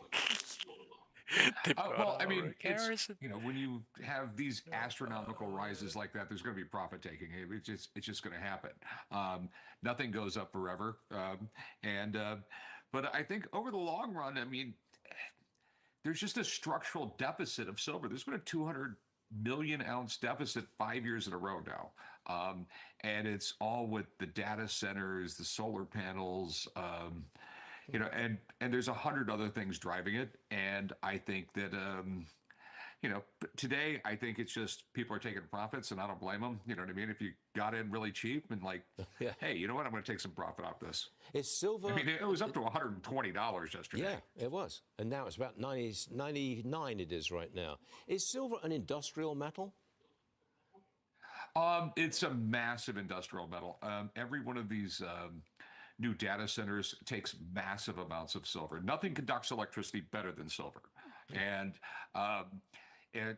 when it comes to the new AI chips and the data centers, speed is king. And if you can get more electricity going faster through chips, you use silver. I mean, they're to the point where they're actually using the computer cables in these data centers are now silver because they get a little bit more speed out of them.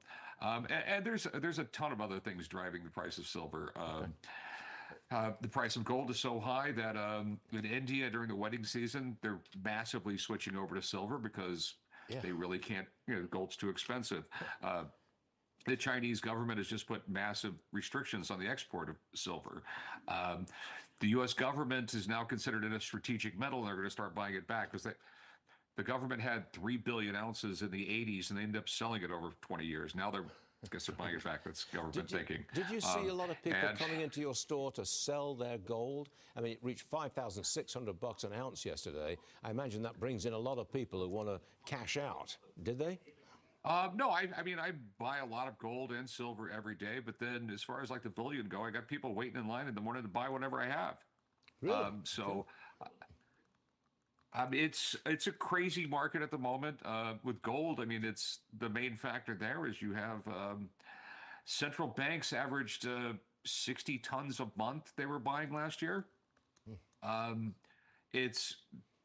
know China is a big driver. Their central bank is buying massive amounts. There was over 700 million ounces of silver bought by central banks. So are they going to keep on buying? I mean, we've from 5,600 down to 5,000 even. Are we bring in the buyers now and get it back up again? What do you think? Well, I think the central banks are definitely going to keep on buying. Like I said, with silver, there's just a structural deficit. I mean, there's not enough silver to go around, and it keeps on getting worse every year. Stockpiles keep on going down. So I think silver's got a way to go. Gold, who knows? Gold, I think, is just a psychological thing. Okay.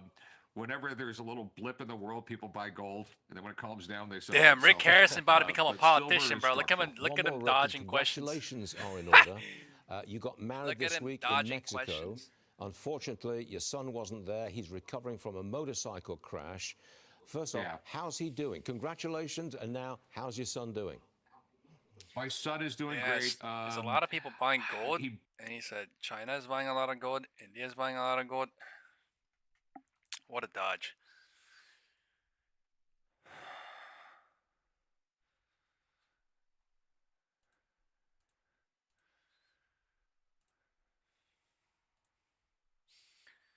What a dodge.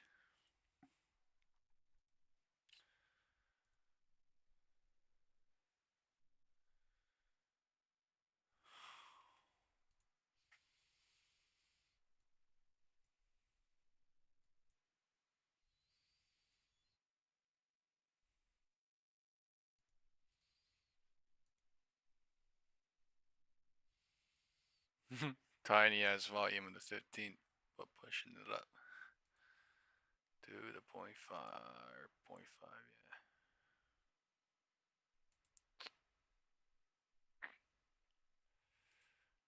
There's a huge, huge cycle too. 1/3, 2/3, 3/3. Cooked yesterday's bears that were into today's close at the really low into week 2. And they burnt all the calls since yesterday. IWM did the same thing. Burn all the calls and then burn all the puts to almost try. That's crazy.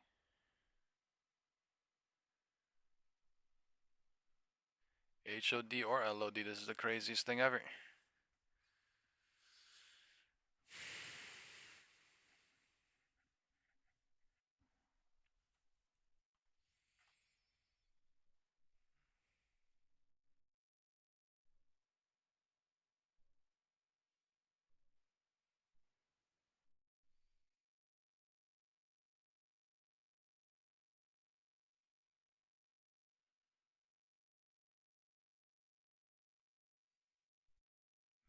HOD or LOD, this is the craziest thing ever from here.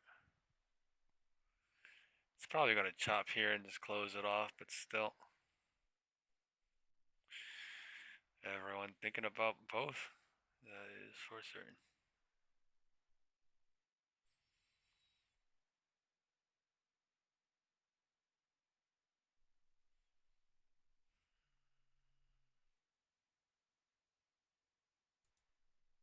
Yes, says this is a burning the ships moment for the company, marking a profound shift away from electric vehicles. George Gianarikas, Canaccord Genuity Managing Director, joining us now. George, I love that imagery. It was very Game of Thrones of you. That he's kind of burning the ships, moving ahead into the brave new future. Musk himself has said for a long time, we are not a car company. That's not why you should own us. That's not what we are. Does this make the moment that it actually isn't a car company? Shit is terrifying. It was incredibly symbolic for them to end SNX production. I mean, these are the two vehicles that have anchored the initial ascent of the company. And they've talked about obviously getting into robots and focusing on autonomy. But the two things that really stood out to us were this stop of production, but also the $20 billion the company plans to spend this year on improving production lines for robots, for autonomous vehicles, for batteries. And not included in that number is the potential for them to build a semiconductor fab. So this is a pretty profound shift in strategy. They may generate negative free cash flow this year, and it is exactly that. It's a burn the ships moment, and they're still making electric vehicles, obviously, but they're super focused on an autonomous future, a robotics future driven by AI, and also with clean energy with batteries and solar power. So it's a profound shift, and people should be ready for a ride downward in profits this year in free cash flow, with the potential to come out on the other side with just a sort of a next generation company, so to speak. Well, that ride this year, is that why the stock has now turned lower, do you think? I think so. I mean, look, it was a jarring number. Frankly, it was disclosed on the call. It wasn't in a press release, so we had to sort of listen very closely to what they said yesterday and pick up on that. Thank you, Oki. Oki said, thank you for being a great background noise to me cleaning up this year's property of mine that went to the ground in November. It takes a lot more, amazing. Just guesswork. Just because you have to think about, okay, how blessed many that you have a property, though. in Happy for you, man. That's a dream of mine to own properties. So because if you think about what happens to the overall car park, have my own house, build up a house, vehicle fix sales, a house if or something. autonomy So does amazing, really man, that you're out there proliferate, doing stuff with overall your life vehicle and sales doing across stuff the world should great actually with see your life. pressure, right? Because we don't need as many vehicles to move around. It will just become more efficient. Look at this We'll all candle. be able to I don't know what this put doing. our vehicles into this Tesla network, so to speak. Scary. That's and why I have said them scary. move, I don't know if it's be bullish used or 4 to bearish. 5 Just times trying to more than look. they have been traditionally. So this is a really profound shift, in not just for Tesla, but for the world if they're successful. George, I've always said that Tesla is a faith-based stock, right? It's not about like what's really happening. It's what you believe. Oh my God, they're calling Tesla a faith-based stock. Of doing. Oh, and a lot of the time, those faith-based investors, their faith is rewarded. You're and I had a friend analyst, that was in like, Tesla. As you said, you got to model it. You can't just sort of 410s, believe. 390 How do you close that gap? And do you think that people's faith is going to be rewarded? And he said he was holding it First of all all, year since February. It's going to be rewarded. And second, it's been I consider myself a little bit of a meat and potatoes I wonder how analyst. he's doing that, man. Like you said, like to look at earnings and multiples for the companies that actually have them. And Tesla has had earnings, and we've always sort of anchored ourselves to an earnings number 2 or 3 years out. And we did our best, to try to understand exactly what the earnings power for the firm is. And granted, there is a high degree of risk. Matter of fact, if I think about it, this is like the 1 year anniversary of the WhatsApp group. That's actually crazy to think about. But we get to around $11 in earnings, non-GAAP earnings. Like a lot of old members and old admins have kind of stopped. Like they kind of said they gave up on trading, or they stopped. They build a robo-taxi business. Just stopped watching, or they did their own thing in life. But honestly, that's what you need to get to that $11 number. There's been some people that's been like literally there since 12, 9 months too. You get to our price target. And so that's what people have to believe, that there will be success economy. The population of our WhatsApp group went from like 100, 120, 150, 160 to like 140, 120, 140, 160, 150, 120, 110, 120, 100. Like it's crazy. I think now it's at like 110, 115, something like that. Mining and our WhatsApp group lithium, itself, for example, and they will a lot start of people started like 4 months ago, 3 months ago, 5 months ago too. Very blessed, and this is for that too. Specifically because there has been he sort of alluded to this on a couple of months of time that have passed now. That he sees geopolitical risk being an increasing factor to put into their business planning. I'm very glad and thankful. Taiwan Semi, in our opinion, for example, to get his chip supply. So this is extreme vertical integration. This whole year, really interesting growth. Last 4 or 5 months, but you have to your point, take a leap of faith. Dude.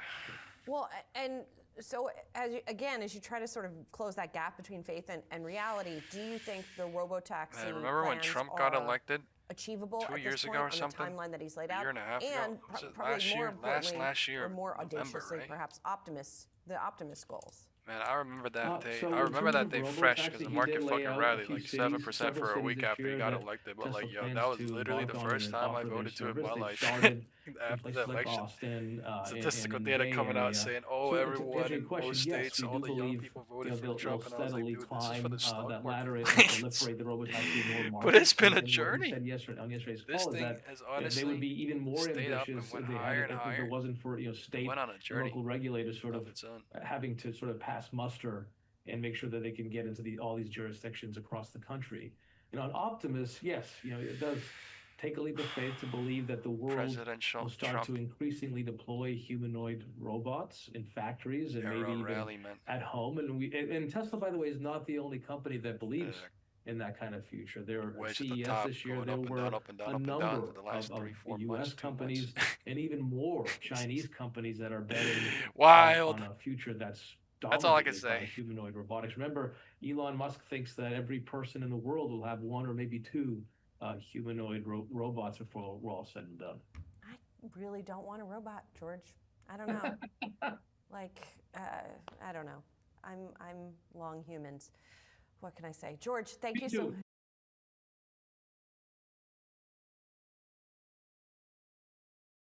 But right now, we got to pivot back to Microsoft because those shares, as I pointed out, are falling sharply by more than 11% as the company's CapEx spending plans spook investors, despite the fact that they topped second quarter earnings estimates. Joining me now is Rishi Jaluria, RBC Capital Markets Managing Director of Software. Rishi, it's good to see you.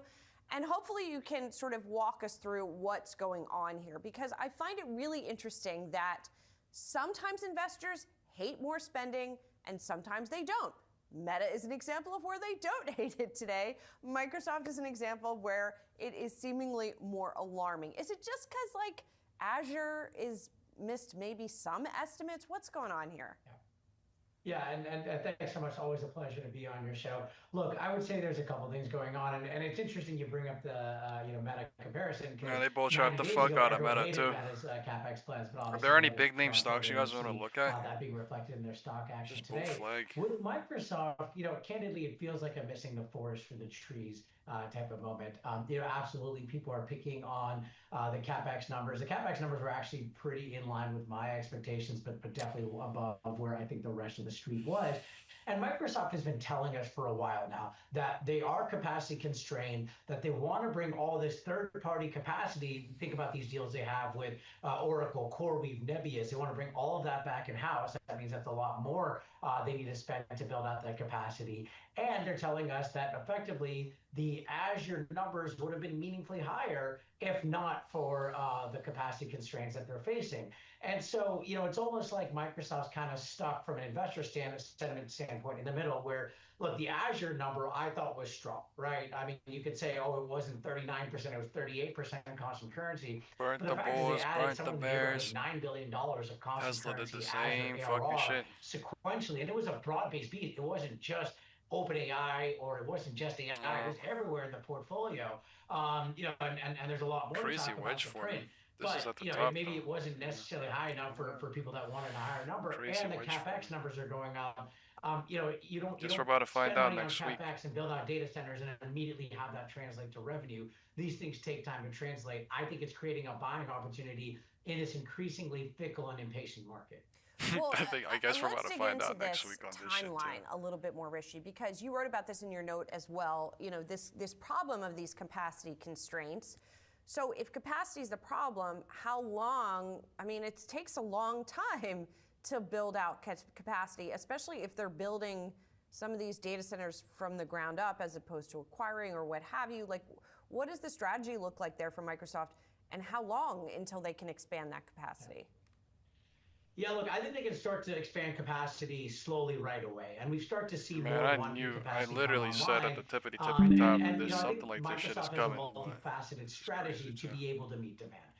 There is the getting of new, building of new data centers, owning those, and those have ROI for a very, very, very long period of time, which is great because with Microsoft, you want fungible architecture that can be repurposed from training to inferencing, reasoning, post-training, etc. They're also doing third-party leases. They're also doing third-party data centers. So anything that they can to bring more capacity online, they are doing that. Now the question becomes, well, when can they hit a point of parity in which they are no longer I said this shit like 2 months ago, constrained? though. Look, it's not going to happen until at long least time the ago. end of their fiscal year, which is June fiscal year end. It could be after that. It just depends on the rate of AI demand. And look, I mean, clearly we're dealing with unprecedented AI demand given the arms race going on between the model providers. But you're also seeing I'm going this short. uptick in enterprise AI demand. And I think that's what 3.5K. got lost in the noise around Microsoft's print is a lot of the data points it gave us, be it Fabric, GitHub Copilot, M365 Copilot, we're strongly encouraging that we're starting to see the AI tailwinds not just be about brute force training of models and capacity build-outs, but there's actual enterprise adoption. And I think that's what's needed for this kind of AI trend, today's stock market action notwithstanding, to really continue, and for that all-important moment that everyone's waiting for when we start to see that kind of rotation from semis into software. Rishi, I did think that was, some of the data points that you brought up I thought were really interesting. That 15 million subscriptions for M365 Copilot, the contribution from OpenAI to net income of $7.6 billion was also interesting. I'm curious, as they give us sort of this transparency, if there's anything else that you want from Microsoft What a in chase terms of candle. data. Are there other questions that you leaving have in one candle if I about can, as they sort of 2:30. shift the business model that would help you kind of analyze the company? Yeah, look, I think what could really help us is, it's good to get some of these paid user numbers. And one metric, by the way, that really stood out to me in addition to the M365 Copilot number was Microsoft Fabric reaching $2 billion of ARR, up 60%. Bear in mind, they launched that product less than 2 years ago. So I think that's a very, very impressive trajectory we're seeing there and showing the kind of strength and breadth of Microsoft's portfolio. We hit the 0.5 Fibonacci for the fifth time of the day. Strong user engagement, user value metrics, because there's always going to be new fears that pop up. Now it's people asking about Anthropic Claude Cowork, but really I think if we can start to see data points of users are spending more time and engaging more with the Office suite because of M365 Copilot and all these AI-enabled features, that more developers are spending more time putting more code in GitHub because of GitHub Copilot. If we start to see that, I think that's a great leading indicator Are for they future seeing me cooking? monetization, because Possibly. really, the way we think about That AI candle was monetization in fucking software humongous to chase is into. innovation, utilization, And the second spike one I did. And so I would love to see more of those forward-looking indicators, but I do appreciate the greater transparency that Microsoft is giving us now. 235 is bouncing from 230. On the point about OpenAI, you know, they gave that net income contribution number. It seems like even without that, they would have beat estimates. That said, you know, it seems like there is some concern out there about how leveraged they are to OpenAI, the relationship with OpenAI. Is it a liability or is it a benefit? I think it's actually a strength. Look, I think the more important number that's coming out is that OpenAI represents 45% of commercial RPO. That's basically a measure of think about as forward-looking backlog. Now, I think that's a conservative number because they are kind of risk adjusting it, especially on a duration impact. But I think two things are really important here. Number one, OpenAI is still, for all the kind of gains that Anthropic and Google grinding fucking higher. Man, this may be that CME shit.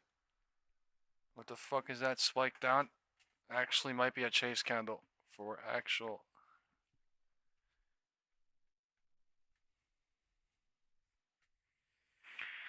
$230 reverting into 235 and 235 is flying and 240 is here in 3 minutes. And they're already at the fucking roof of this bitch. Of this candle.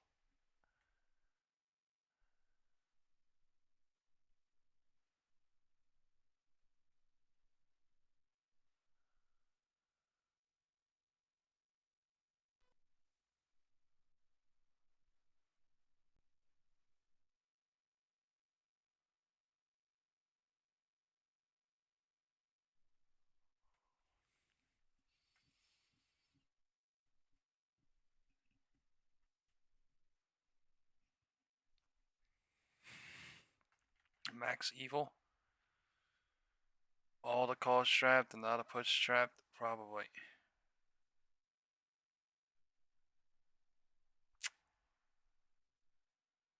Damn, what the fuck?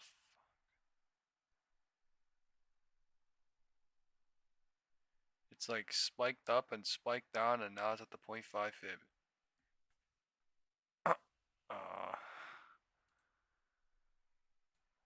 Nuts. Man, what the fuck is this? It's the most crazy shit. The ending today. In quite a while. What the fuck is this too? No movement today.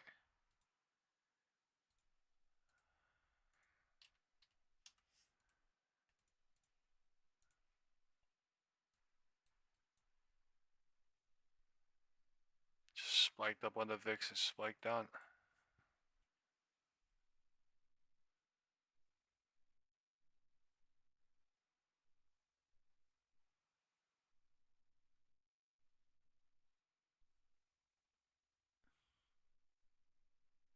This shit is insane. What is this candle, man?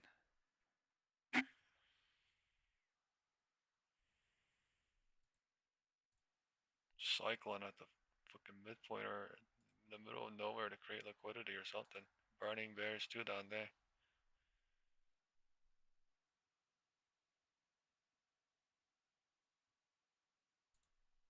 Deirdre Bosa has more in today's Tech Check. Deirdre? Hey, Kelly. So the early shift in earnings season is how the market is pricing AI. It's become Google-esque, meaning that investors are rewarding companies that really own the full stack of AI. So through that lens, Meta spending, it does look bullish. It's expensive, yes, but it's also internal. Meta controls the models, the infrastructure, the distribution. So that is the control, the full control that the market is rewarding these days. Microsoft, by contrast, it's being punished. Oh my God, heart attack candles. On OpenAI, which investors now see as a strategic risk. It does have the infrastructure and the distribution, but it's still being tied to OpenAI's models, just as OpenAI pushes deeper into enterprise and starts to look less like a partner and more like a competitor. Apple, meanwhile, Kelly, it is flat and it has been sort of drifting for months, so the market doesn't see it as making its AI bet yet. That will change soon, and investors, they're likely going to want to know how much Apple is going to own itself and how much it's going to outsource and, of course, at what cost. That sets up, of course, Amazon and Google for next week. Like Microsoft, Amazon owns a large part of the stack, but Heart the attack missing piece candles. right now is what the market seems Bears to are care most hoping. about, and that is a Bulls are model hoping. that developers and enterprise actually are choosing to use. Stress test next week for Google to really prove that the 20% gain it's seen over the last 3 months can keep going. Now, beyond this quarter, we could see some hints as to what the market may One of the feel most about insane pure moves play of the AI day. names. IPOs that are coming If from not OpenAI and counting Anthropic, 140 Meta to burning 205. through its free cash flow pile, still being rewarded for these big, large, expensive AI. No That direction. suggests that investors are willing to look past at least near-term profitability, Kelly. Low D test hoping or VWAP flying. Oh God. And joining me now is the Chief Executive Officer of SoFi. That would be Anthony Noto. Anthony, this last November, you became the first U.S. bank to bring crypto to retail traders. I'm trying to wrap my arms around this and what it means. Does that mean that you're operating like a crypto exchange? We are a broad-based financial services company, and among many products, we do offer buy, sell, and hold cryptocurrency, and it's a great product to diversify your investment holdings. We also offer single stocks, auto investing through robo accounts, IPOs, alternative assets, as well as several SoFi ETFs. So it's part of our overall invest offering, in addition to providing home loans, credit cards, SoFi Money, which is checking and savings, as well as student loan refinancing, and then unsecured personal loans and a credit card. Okay, you do the whole gamut, don't you? But has the crypto element, has that shown the best growth or very, very strong growth? We just re-entered offering that product in December of 2025. The bulk of the growth in this most recent quarter, we grew 37% year over year, came from other products outside of crypto. It's very, very small. Okay. The fastest growing segment was our financial services segment, led by SoFi Money, in addition to the growth in our tech platform business, and then finally our lending business. But it was broad-based growth, 37% year over year, our first quarter of $1 billion of revenue or more, with 29% margins and 60% growth in EBITDA. Okay, sounds good. Now, Anthony, President Trump wants to cap credit card interest at 10%. Is that good for your loan business? It will definitely benefit our loan business because people will not have access to revolving credit via credit cards. Banks will struggle to be able to offer no volume candles are just flickering and make money. We think that will cause consumers to look for alternatives besides credit cards. And we have a great product in an unsecured personal loan. Man, it's probably going to be my last trade of the day. This shit is stressful. I want to go get a fucking pepperoni pie from Uno's Pizzeria or some shit, man. Years and it amortizes down. There's no prepayment penalties, and they're offered with no fees. Need one fucking candle. So it's a very look below the spike. Or look at the spike. A lot of people that have VWAP is testing. A lot of credit card debt, they're refinancing out of that credit card debt into a rate that's half as much and amortizes down in our personal loans. That was a pretty good commercial, Anthony. Well done. You got that right in there. Very good. You practiced well at this, I tell you. No. Well, one last time is 240 going into 245, 250, and then $1 billion revenue quarter, a million new members. The stock's down. What's the matter with Wall Street? They're not happy with that growth? I think they're, pre-market the stock was up, and after the earnings call, the stock was up. I think people are now digesting what does it mean to have a new Fed chair. Are there going to be rate cuts in 2026? If so, how many? The PPI came out, was higher than people expected. There's an algo range. This big ass spike candle is an algo range. Get a sense for the combination it's of the same fucking time. How the year may play out from an interest rate perspective. Okay, well, thanks very much for joining us this morning. You it's literally the same time. We appreciate 2:30. 2:30. Thanks for joining us. We'll see you again soon. Yes, sir.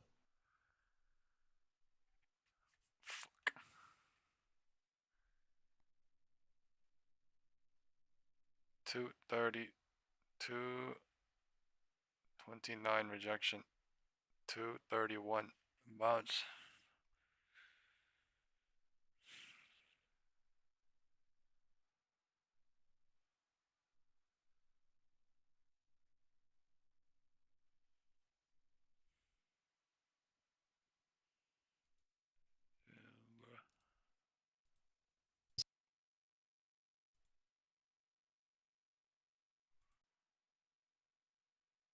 going on iPhone, specifically in terms of China. I mean, China, massive tailwind, services strong.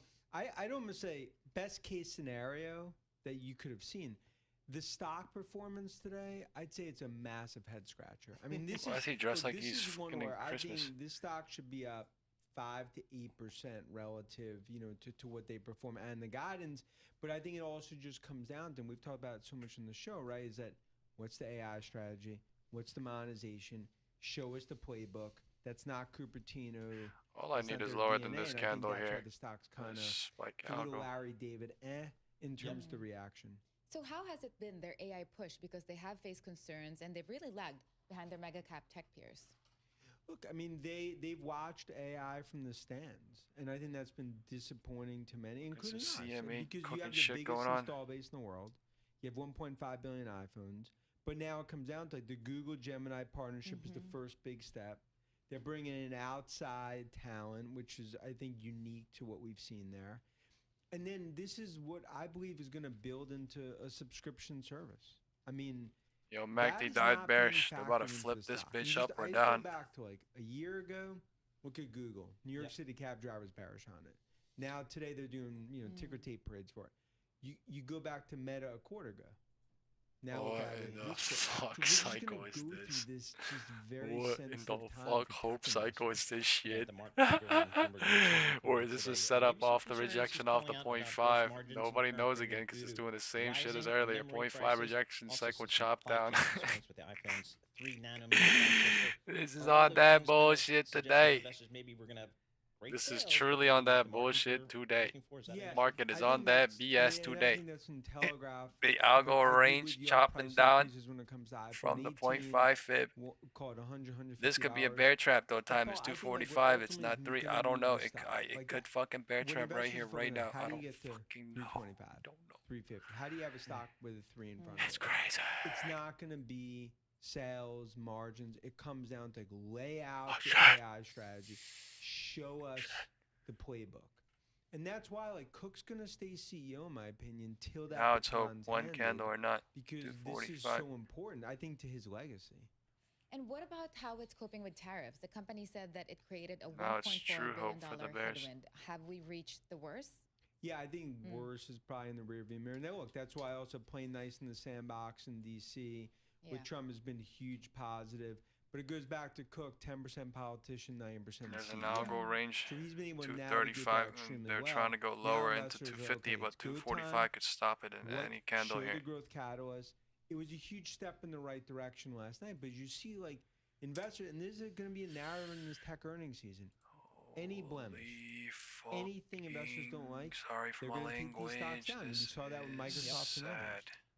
Talks about China here because that's been a big an overhang for this company for the last couple of years, if not more.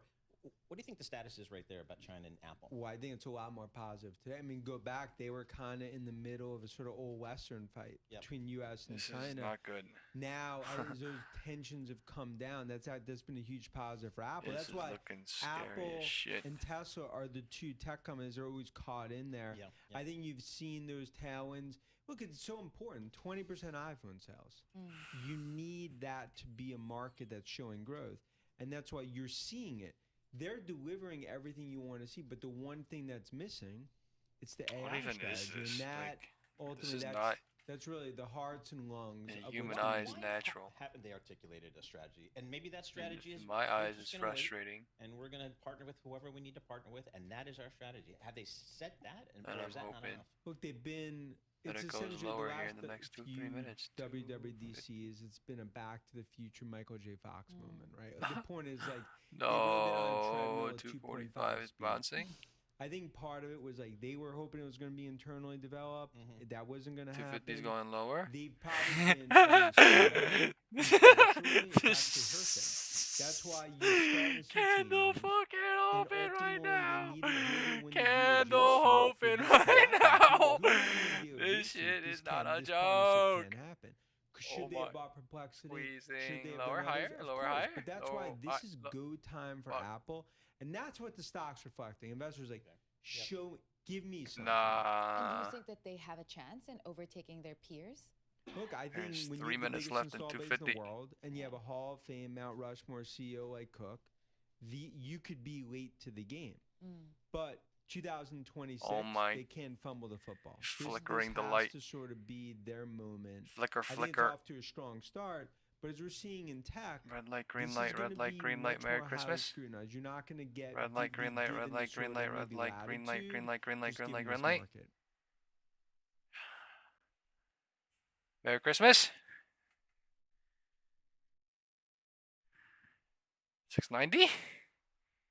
Merry Christmas. I gave you my heart. Joyce, The just to very pick up where we next left off, day, because we were talking gave about what it we're seeing in currency away. markets and what we're seeing Tom with the Lee, dollar. take And my so what are heart. the dynamics, just I to pick this up love and then you, throw it to our panel here, Father. that are going to matter most this Tom year? Lee. So I Merry dismiss a lot of Christmas. the talk about It's a 3/3 dollar bearish. support, I and gave even you the my heart. de-dollarization. I think Very that's next day, exaggerated. I But the gave weaker it dollar, the bearish away. dollar trade, I think This is here to year. stay. And I think that is because we're a very pro-cyclical phase in the cycle. When we look at growth trends in the rest of the world, a Fed that Merry is on hold Christmas. in I our gave view. you my So I heart. think weaker dollar, Very next day, you but gave it upside away. risks that we are still seeing on the growth forecasts around the world, not just in the U.S. Yeah, Michelle, and I know you focus on this quite a bit. This Fucking idea around too much of right here. how geoeconomics, geopolitics, Damn. and My shit domestic spiked up dealings and $1,000. policies sort of intersect and play out in the markets here. I just want to put up this chart because I think it tells the story, and that is gold versus the dollar over the past, call it, year. It's a very, very dramatic chart. The debasement trade, as we just touched on here. Your thoughts on it? Morgan, I'm here in Miami at a small business conference, the Business Credit Conference, and to Joyce's point earlier, there's been a lot of gnashing of teeth over the debasement trade, the weakness in the dollar in New York City and Washington, D.C. But when you get outside of those bubbles, there's an incredible amount of optimism. I'm surprised at just how much optimism I'm seeing here about the U.S. economy. They believe there's going to be a huge increase in demand for credit due to the strength in the economy. And additionally, they're not so worried about the dollar. A lot of people here think that it was abnormally overvalued when it was trading at 110 on the dollar index, and they remember when it traded in the 80s. So 96 doesn't actually look that crazy 250 to them. bouncing already. Additionally, last year was a great year for emerging markets because of the weakness in the dollar and because of lower interest rates here, and they think that's going to continue into 2026, which means a lot of optimism for emerging markets in Latin America, where you can imagine Miami is the huge focus at this point. I want to get into that a little bit more, but first, Tom Lee, what say you, and how does this play out? Is gold overbought here at $5,500 an ounce? You know, gold and silver have been two of the probably What most, say you, Tom Lee? eye-popping trades over the last 12 What months, say you? and especially this year. It's hard for me to say how much of that is currency debasement versus investor demand versus price simply driving more demand. As you may or may not know, like some investment funds in China have like the silver ETFs actually trading at huge premiums. So What's they down, Tom Lee? I think it's really eye-popping, but I might just say it might just be a lot of price momentum too. And we've seen momentum here in precious metals, but not as much in the cryptocurrencies. And so how much of this has That's been a crazy difference when you look at some of the recent weakness? Holy fuck, it went up $1,000 at one point, and now it's up $300, yeah, $200. Holy shit, that's a crazy difference. What the whether fuck? It's debasement or geopolitical uncertainty Yo, or central banks easing. 3-minute those candle. have our tailwinds. Tiny for ass precious metals. minuscule It really should move. be a tailwind for crypto. But I think crypto had suffered and still hasn't recovered from that October 10th deleveraging. Sick stuff. So you've seen the crypto market trying to recover. And in fact, early this year, there was probably some momentum until the whole Greenland surprise, and that caused another round of deleveraging. So I think crypto, if in my opinion, is really watching this huge move in precious metals. There's a lot of FOMO for crypto traders, and I think they're actually buying metals.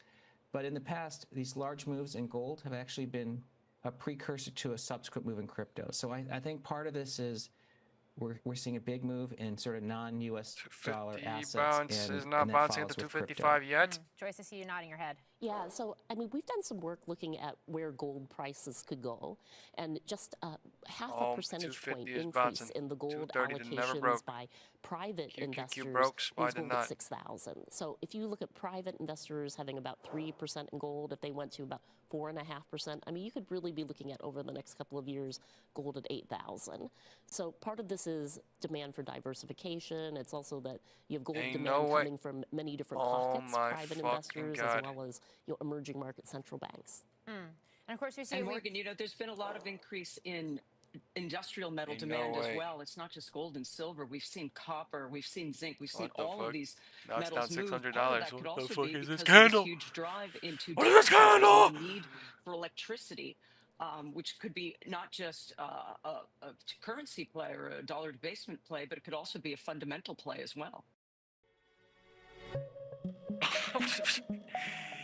Nah, what?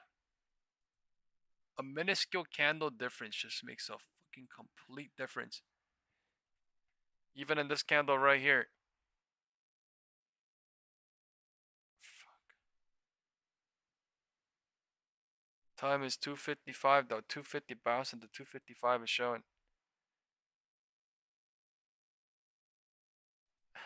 We've got a Fox Business alert. The president responded to a question on his nomination of Kevin Warsh as Fed chair. Listen. Did Kevin Warsh commit to you that he will push to cut interest rates if he is confirmed? No, but we talk about it, and I've been following him, and I don't want to ask him that question. I think it's inappropriate, probably. It probably would be allowed, but I want to keep it nice and pure. But he certainly wants to cut rates. I've been watching him for a long time. Okay, let's go around the table and talk about that. Taylor, Love it. What do you think about that? The irony of this, I'm just going to quickly throw out this headline. Trump said that we will have to wait until Tillis is not there if he obstructs the vote, and that means January 3rd of 2027. So Tillis could be in all year. I don't know if that's a real timeline. I'm just letting you know that's what Trump also said. Dagan. I find the thing funny. I just wonder, based on what Kevin Warsh has written and the way President Trump has talked about this is messed up. Short-term rates and monetary policy, what did Kevin Warsh say privately that might be different than what he has written about publicly to get this job? I kind of jest, but I'm interested to see how this plays out, because we're at a very critical juncture in terms of confidence in our money, in the greenback, and foreign investors are not going to want to lend trillions of dollars to the United States in the form of buying our bonds if they believe that we use money and our whole monetary system as a short-term political tool. There is too much risk in that. They just showed sub 2K. May Godspeed from Kevin 3.5 Warsh just now. This is wish you well. Well, Godspeed to him. And Jackie, I've never heard the president speak so deferentially with regard to a Fed chair before. Could this be a new era now that 25 minutes to 2,400? This is nuts. His guy, I guess, but maybe Kevin Warsh is really his guy, and now he's got him. I'm trying to figure out how he's trying to position this, because we know what he says. There's always, like Dagan says, the 80 chess moves that he's thinking about, that he's sort of thinking ahead of the game. And Jay Powell was his guy, who ended up not being his guy, and they've ended in this, really terrible feud. Look, I don't think the president. Jay Powell was the guy that ended up not being the guy, and they ended up in what the president sees as the right policy moves. And so I do think that whether it's behind the scenes in their conversations, he gets an indication that Warsh will be on his side with respect to his position. But what he's putting out there is trying to make it look like I care about independence. This could be a win-win for him on both aspects. President Trump is not going to give. I'm leaving that VWAP at this point. Fuck this to shit. The Democrats before Warsh's confirmation. It is true. He's got a confirmation to get through, and this seems like a very healthy statement by the president. It's more than just rates. It's about reforming the Fed and downsizing the Fed. Could have burnt everything just now. 3K. That's crazy. Very quickly, of Warsh's piece in November, the Fed is an institution whose reach has extended far beyond its grasp. He wants to cut back the power of the Fed, put more power in the hands of the Treasury, who is appointed by the president, which is elected by the people. So he wants to put the people in charge of monetary policy rather than this insular institution that was elected by nobody. I'm about to leave for break even in a minute. I'm a bitch. My favorite line. I want to keep But then that makes it political. That's the danger. That's my whole point. That does make is that you that you put the confidence in our money at risk if you think that it's being manipulated based on political whims in midterm elections. But it has been manipulated by political whims for decades. That's the problem. Now, here's the it claims to be independent, but it's not. Here's the great news. Not for you, David, but we're going to talk about this a lot next hour. So don't worry. We're going to get all our thoughts out on this matter. I just wanted to say my favorite line was when the president said, "I want to keep it nice and pure." There we go. I just thought that was a nice line. For today. Like snow. Like the snow. The damn snow. Until like 10 minutes after it lands in New York City. And then it is city gravy. All right. Fuck.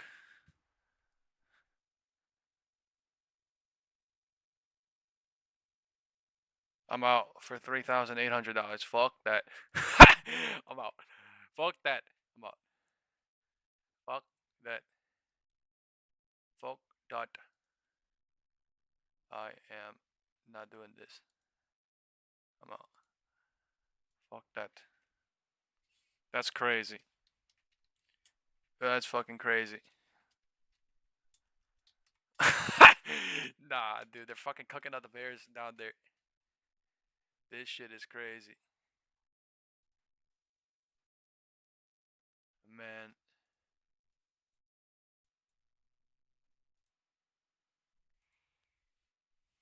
Man, I took a position on NVIDIA into next week. I'm not gonna lie. I fucking got cooked. I'm trying to make my shit back by fucking getting that shit going down a little bit. NVIDIA's the only thing up now, so. Oh my god. If they test LOD, it would be the most craziest bullshit ever, but I mean, it could be possible. It's just, it broke 230. This would have been a godly exit. Maybe, somewhere above $1,000, but still, this shit is, I almost just lost $1,000 on 3.5. Oh my god, excuse me. It was at 3.5K, and it got dragged down to 1,850 some shit for a fucking second, so. Fuck dot. Excuse me, I just burped out. Let's just get your initial reactions, thoughts on this pick for Kevin Warsh to be the next Fed chairman, and what your understanding is on the shape power that hour his is starting. policymaking could make if he is confirmed This is to lead the the central bank. nastiest cycle they could do from 2:30. Yeah, Tyler. I mean, we've been waiting for this announcement.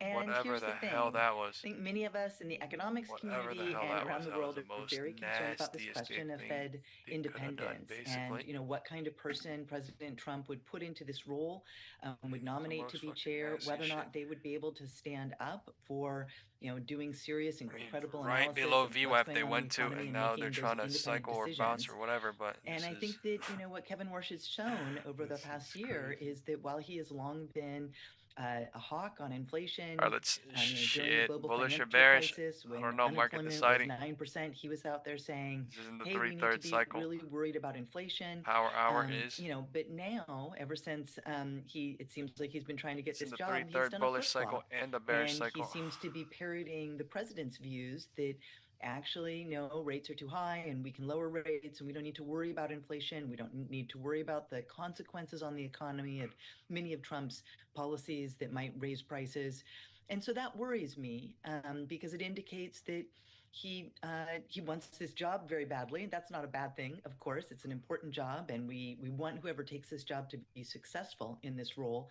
But we need to have someone in this role who's willing to follow the data and evidence and to make sound decisions, not just do whatever the president wants. Life or death. Interesting, Heather. I'm curious to hear your thoughts on a post we just saw, a statement from Senator Mark Warner, of course, Banking Committee, and he will factor into this confirmation process. He writes, "It's difficult to trust that any chair of the Federal Reserve selected by this president will be able to act with the independence required of the position, knowing that the administration will levy charges against any leader who makes interest rate decisions based on facts and the needs of our economy rather than Trump's personal preferences. Do you share that concern that the chairman knows he could be investigated or face charges if he doesn't do what the president wants? Well, I think that is obviously the concern. We've seen what happened to Lisa Cook. We've seen the charges, the criminal charges against the Fed and Jay Powell right now. Tesla. This is a serious breach of the independence that the Man, Federal I Reserve has long wish held. I got a nice And it's move on important that, Palantir, but this yeah, is about I'm like interest worried rates. that It's also about all Palantir of is the other like things gonna that be the the Federal Reserve precursor to does. Nvidia What and Tesla, kind and I of don't want to things fucking does miss the out. president, This shit might be bad. want the Fed to do in terms of banking regulation, or whether or not banks have access to the credit lines that they need? Is the president going to try to use the Federal Reserve to punish people that he doesn't like? We've seen the president be willing to take all parts of government and use them for his own personal retribution schemes. So I think there is a lot of concern, and I think doubling down on that concern, to create a W or something. Kevin 1, Marsh has 2, made 3 these at the minimum. speeches and comments I don't over know. the past year about questioning Federal Reserve independence. There was an I don't think article anyone knows. that I was reading before the show that appeared in Bloomberg And Nvidia, though, last look at summer. this shit. Where he was At some questioning point, independence of the Federal Reserve. And so, what does he mean by that? maybe Why I'm is he getting saying cooked. that now? But at some And fucking point, what kind of chair will he right? be? This whole These are big entire questions, and these fucking are the week I got questions cooked, that senators basically. should be asking as they go through the confirmation process. Well, Heather, I'm glad that you brought up that the Fed has more than just monetary policy 0.5 when it comes Fibonacci. to what they end up doing, because we have heard from Warsh previously indicate that he's willing to give up some aspects when it comes to bank supervision. I'm wondering if Look we at can the tap on 5-minute your curling expertise downtrend. as working under an administration in economic policy. What would this mean for other regulators in Surely Washington? they go down a little bit here, right? Well, I think what we need is bank regulation that is sound, that is focusing on making sure that we're protecting There's a lot of bears the trapped financial down there, system yes, as but a surely whole, they go not down a little individual bit, right? banks necessarily, but the whole system, and making sure that the costs of that are not pushed on to families across the country, and that we don't have something like the global financial crisis happen again. That is one of the really important purposes of the Fed and our financial regulatory system overall. And I think there are real concerns. The administration is already, taking steps to pare back some of these regulations on banks, and having a Federal This is Reserve lotto chair time, that has so already said I that am they're out open to before that 3. does Right raise into a 3. lot of big questions One, and did it concerns. at 3, I will 250, say, but I mean, did it slow as it shit? was it's Tempting been bears, hard to watch tempting this bulls. process, because I don't know that any of the options that it seemed like the Spike president down since was looking at 230, but it's would been be folks there that would since be able then. to stand up to him. And so I think another deeper question we need to ask ourselves is, would anyone that the president put in place be able to stand up Bears to are him, in given the control, kinds of going pressure into that the he's been 3/3. putting on Right, breaking these the low independent 230. institutions? Time is Well, are you hoping, 3:05. Heather, that Jay Powell hangs around a while? I mean, could be on the board another couple of years if Look you at want how it to be. hard they make it though. Like this Well, is crazy. I'm a fan of Jay Powell, and I think that he would Didn't do it a lot look of good bullish if as he shit stayed 3 on the minutes board. ago? I know that he watches Didn't it a look lot of bullish as press shit around, right here? what's going on, what folks say about him. I think Right that he here. would be an asset and could help really 255. ground Isn't that the what the most Fed crazy does shit ever, in man? Like the kind of the way steady they leadership cycled this that he has bitch and the provided way they use over his time term and as cycle chair. confirmation, man, to flip and So you don't think scare that this and changes the confuse longer-term calculus? is You think that we could be looking at Jay Powell critical staying on and as a governor through detrimental 2028? because the setup literally Well, comes and the I don't know only what's in his thing mind, that but is I think primary, that the only that thing that certainly wouldn't says be a is bad actually idea. going on is cycle and We're time spending some time with confirmation. Heather Boucher Nothing as part else. of our coverage here on the Friday edition of Balance of Power. Nothing The else, confirmation man. process could be interesting here, Heather, and I'm curious your Literally. thoughts on the way this might go. I realize Price action, obviously price you come level from the doesn't Biden do administration, anything not the to Congress.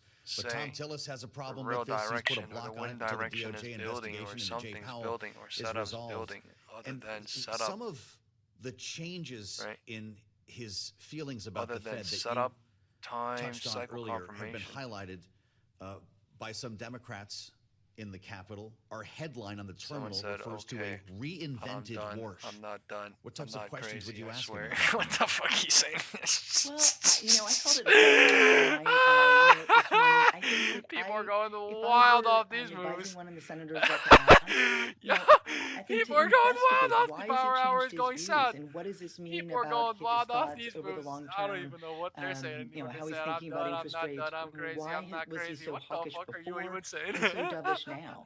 And you know, what were the empirical facts and Today's data one of those that days. caused him to change Today's his one mind? of those days I where want to hear patience more pays off, about non-buy that shit pays and off, his setup vision pays for off, his cycle leadership pays off, everything pays in the off. Fed. Holy fuck. Sorry for my language. Heather, I think on any other day we would really be asking you about what has been a flurry of recent tariff threats from President Trump, particularly amid a week where we're talking a lot about dollar weakness. And just last night we saw President Trump tighten his tariff threats related to two countries, Cuba and also Canada. In Canada in particular, we've seen a lot of ramped up rhetoric against the Prime Minister Mark Carney. Now this 50% tariff against Canadian-made aircraft. Last week it was a 100% tariff. What do you view of these threats when it comes to our northern neighbor? Are these credible threats? Are we posturing ahead of USMCA negotiations, or could it be both? It's too much. Well, I do not in any way pretend to read President Trump's mind. And what we have seen since a lot of bears down he took office is a very chaotic implementation of economic policy, and in particular tariff policy. It's very capricious. You know, there's a lot of bulls at 230 spike his too. Mood and how he feels about different countries. So I think that's thing one. The announcement about the airplanes seemed very challenging because, you know, where are we going to get those planes? These aren't easy to make. They make the pullback how look is this impossible. Going to affect the U.S. economy? You know, here we are today talking about the Federal Reserve and prices. The pump comes in just straight waterfall up. I think the question has to be whether or not those tariffs are going to lead to higher prices. Like, what is this? Like, the pump is like just straight up waterfall up, and then the cycle, chop, cycle, algo range, cycle, confirmation lower. President Trump has indeed tapped Kevin Warsh to lead the Federal Reserve. The president made the announcement on Truth Social this morning where he touted the nominee's credentials. He noted that Warsh was the youngest person ever to be a Federal Reserve governor. For more on the announcement and that's the best way to trap, joined but by I mean, Yahoo Finance that's Fed kind of correspondent sick. Jennifer Schonberger. Jen? Good morning, Julie. That's right. President Trump has tapped former Fed Governor Kevin Warsh to be the next chairman of the Federal Reserve. The president saying in a Truth Social post when he made this announcement just shy of 7 a.m. this morning that he has known Kevin for a long time. Should we do a lotto poll right now? Doubt that he will go down in history as one of the great right now? Fed chairmen. And notably, the president saying he will never let you down. We know the president had been looking for someone who would be loyal to him, someone who shared his Who is in control right now? Interest rates need to be lower. And Kevin Warsh is of the mindset that rates should be lower. He has been a Fed governor himself. Warsh was a Fed governor appointed by former President George W. Bush from 2006 to 2011. If the Bulls are in control, they would during nuke that this time thing to 690 the great financial crisis. somewhere, 693 again, he acted as somewhere the here. liaison to Cycle. Wall Street If the during Bears are in that control, time. then they test LOD He nearby. has also somewhere here. worked at Morgan Stanley and M&A. We have 0 people voting Bulls. We have 5 people voting Bears in the WhatsApp group. DSD. I thought you were gone, brother. As well as a DSD's law back. degree DSD. from Harvard University. What's that now, meme the on president Sopranos? had been looking They almost at had me. Warsh They to thought be I was the done, potential Fed chair back in but they got me 2017 right during back his in. first Right, term. He ultimately was steered by then Treasury Secretary Stephen Mnuchin to go with Jerome Powell, something that the president has lamented on numerous times he felt was a mistake. So here we are a second time around. Kevin Warsh, now the nominee. As you mentioned, he has historically been a hawk. He has been one to raise interest rates in the face of inflation. Over the past year, he has taken a bit of a different tact. He said that the Fed needs to throw this notion of stagflation out the window, that we have a productivity surge that is being driven by AI that will bring down inflation and thus rates can come lower. And he believes any impact from tariffs will be a one-time occurrence. And Jen, just quickly, it still has to be confirmed as well. And Senator Tom Tillis out this morning saying he is still on track to block a confirmation going forward. That's right. This is a bit of a historical time right now because the Department of Justice has opened a criminal investigation into current chair Jay Powell over his testimony before the Senate last summer.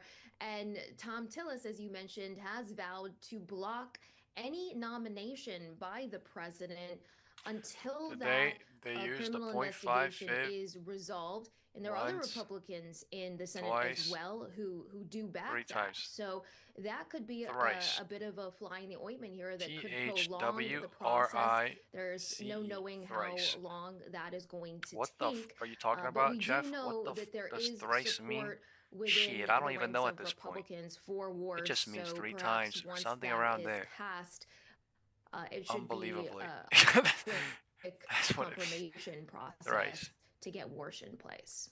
We shall see. Jennifer, thanks We have 3 very much. people voting. Jennifer Bulls are in mentioned control sort of into close history of into end of Warsh day. here, We that he have served on the Fed during the Great Financial Crisis, and there have been a lot of questions about his positioning during that time. But how do we bring that to today and try to extrapolate what kind of Fed chair this guy's going to be? Well, I think the first question to ask is Kevin Warsh a man for all seasons or a chameleon?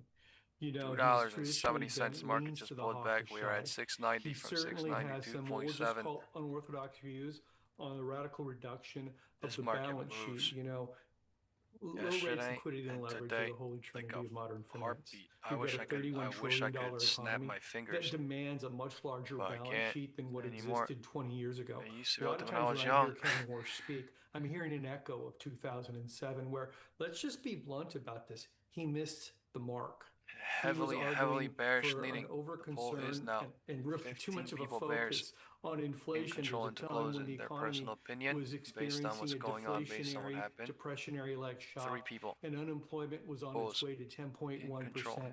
So there's good reason out there while Wall Street is looking at this, at least interpreting it early, as a hawkish appointment. And Mr. Warsh needs to be pressed inside the Senate Banking Committee. I think we got to bring out the hawks. Will he preserve the central bank independence? Just what does he mean by reducing the balance sheet? What does he mean by the hawks? Where does he want to go with reforming American Eagles? The Federal Reserve? And what's his views on things such as reducing the supplemental leverage ratio within the context of financial deregulation, which is clearly going to be one of the big things this year, Julie? Okay, Julian, let's get to you because we are seeing yields come up a little bit on this nomination. How do you think what are the market implications of this pick? Well, let's step back for a moment, Julie, and consider the horrendous inflation statistics we got at 8:30 this morning. An American flag. Fact, given those numbers, the yields are actually very tame. In our mind, Warsh is really the example of that Keynesian statement, when the facts change, I change. And he's been very quick to acknowledge the potential productivity boost to AI, which is something we at Evercore ISI are firmly convinced is in crazy the process of occurring. Holy and so shit. from that I wish I had my fucking puts. He is likely to be I wish I had my puts from 2:30. Oh my God, look at 2:30. The push 2:30, pull of 45 Trump minutes this later, week 3:45 lower was dollar so damn versus slow. Bessent's coming on and saying no, we want a stronger dollar. Dude, this and is the cycle at its perception of finest today. Though Warsh being a 1/3, hawk, 2/3. There's so many not cycles. necessarily at the 1/3, short end 2/3, with regard 3/3 to today. interest rates, but at the longer So end many with cycles regard to today. the balance sheet is actually the countervailing force that keeps the dollar intact. And in our mind, look at that the fact cycle that the up dollar's too, and then firmer look here at that is cycle really, down. It's like an arch. Good news, and ultimately will translate into good news for stocks. Wow. And by the way, the horrendous inflation data you're referring to is producer prices, which were out this morning. Wholesale inflation, which rose final demand month over month 0.5%, which is 0.3 percentage point worse than expected. Look at Nvidia diving into the close. So there you go. That's the backdrop that we're referring to here. Getting back to Warsh, Joe, does a Warsh pick make it more or less likely that Jay Powell will stay on as a member Nvidia of the next Fed? week? Let's see this bitch I at think 182, it's probably 183. less likely. Let me address something Julian just said there on productivity. Well, productivity is increasing. That might be the craziest shit I might have said this has month. to do with investments made during the 2021-22 vintage.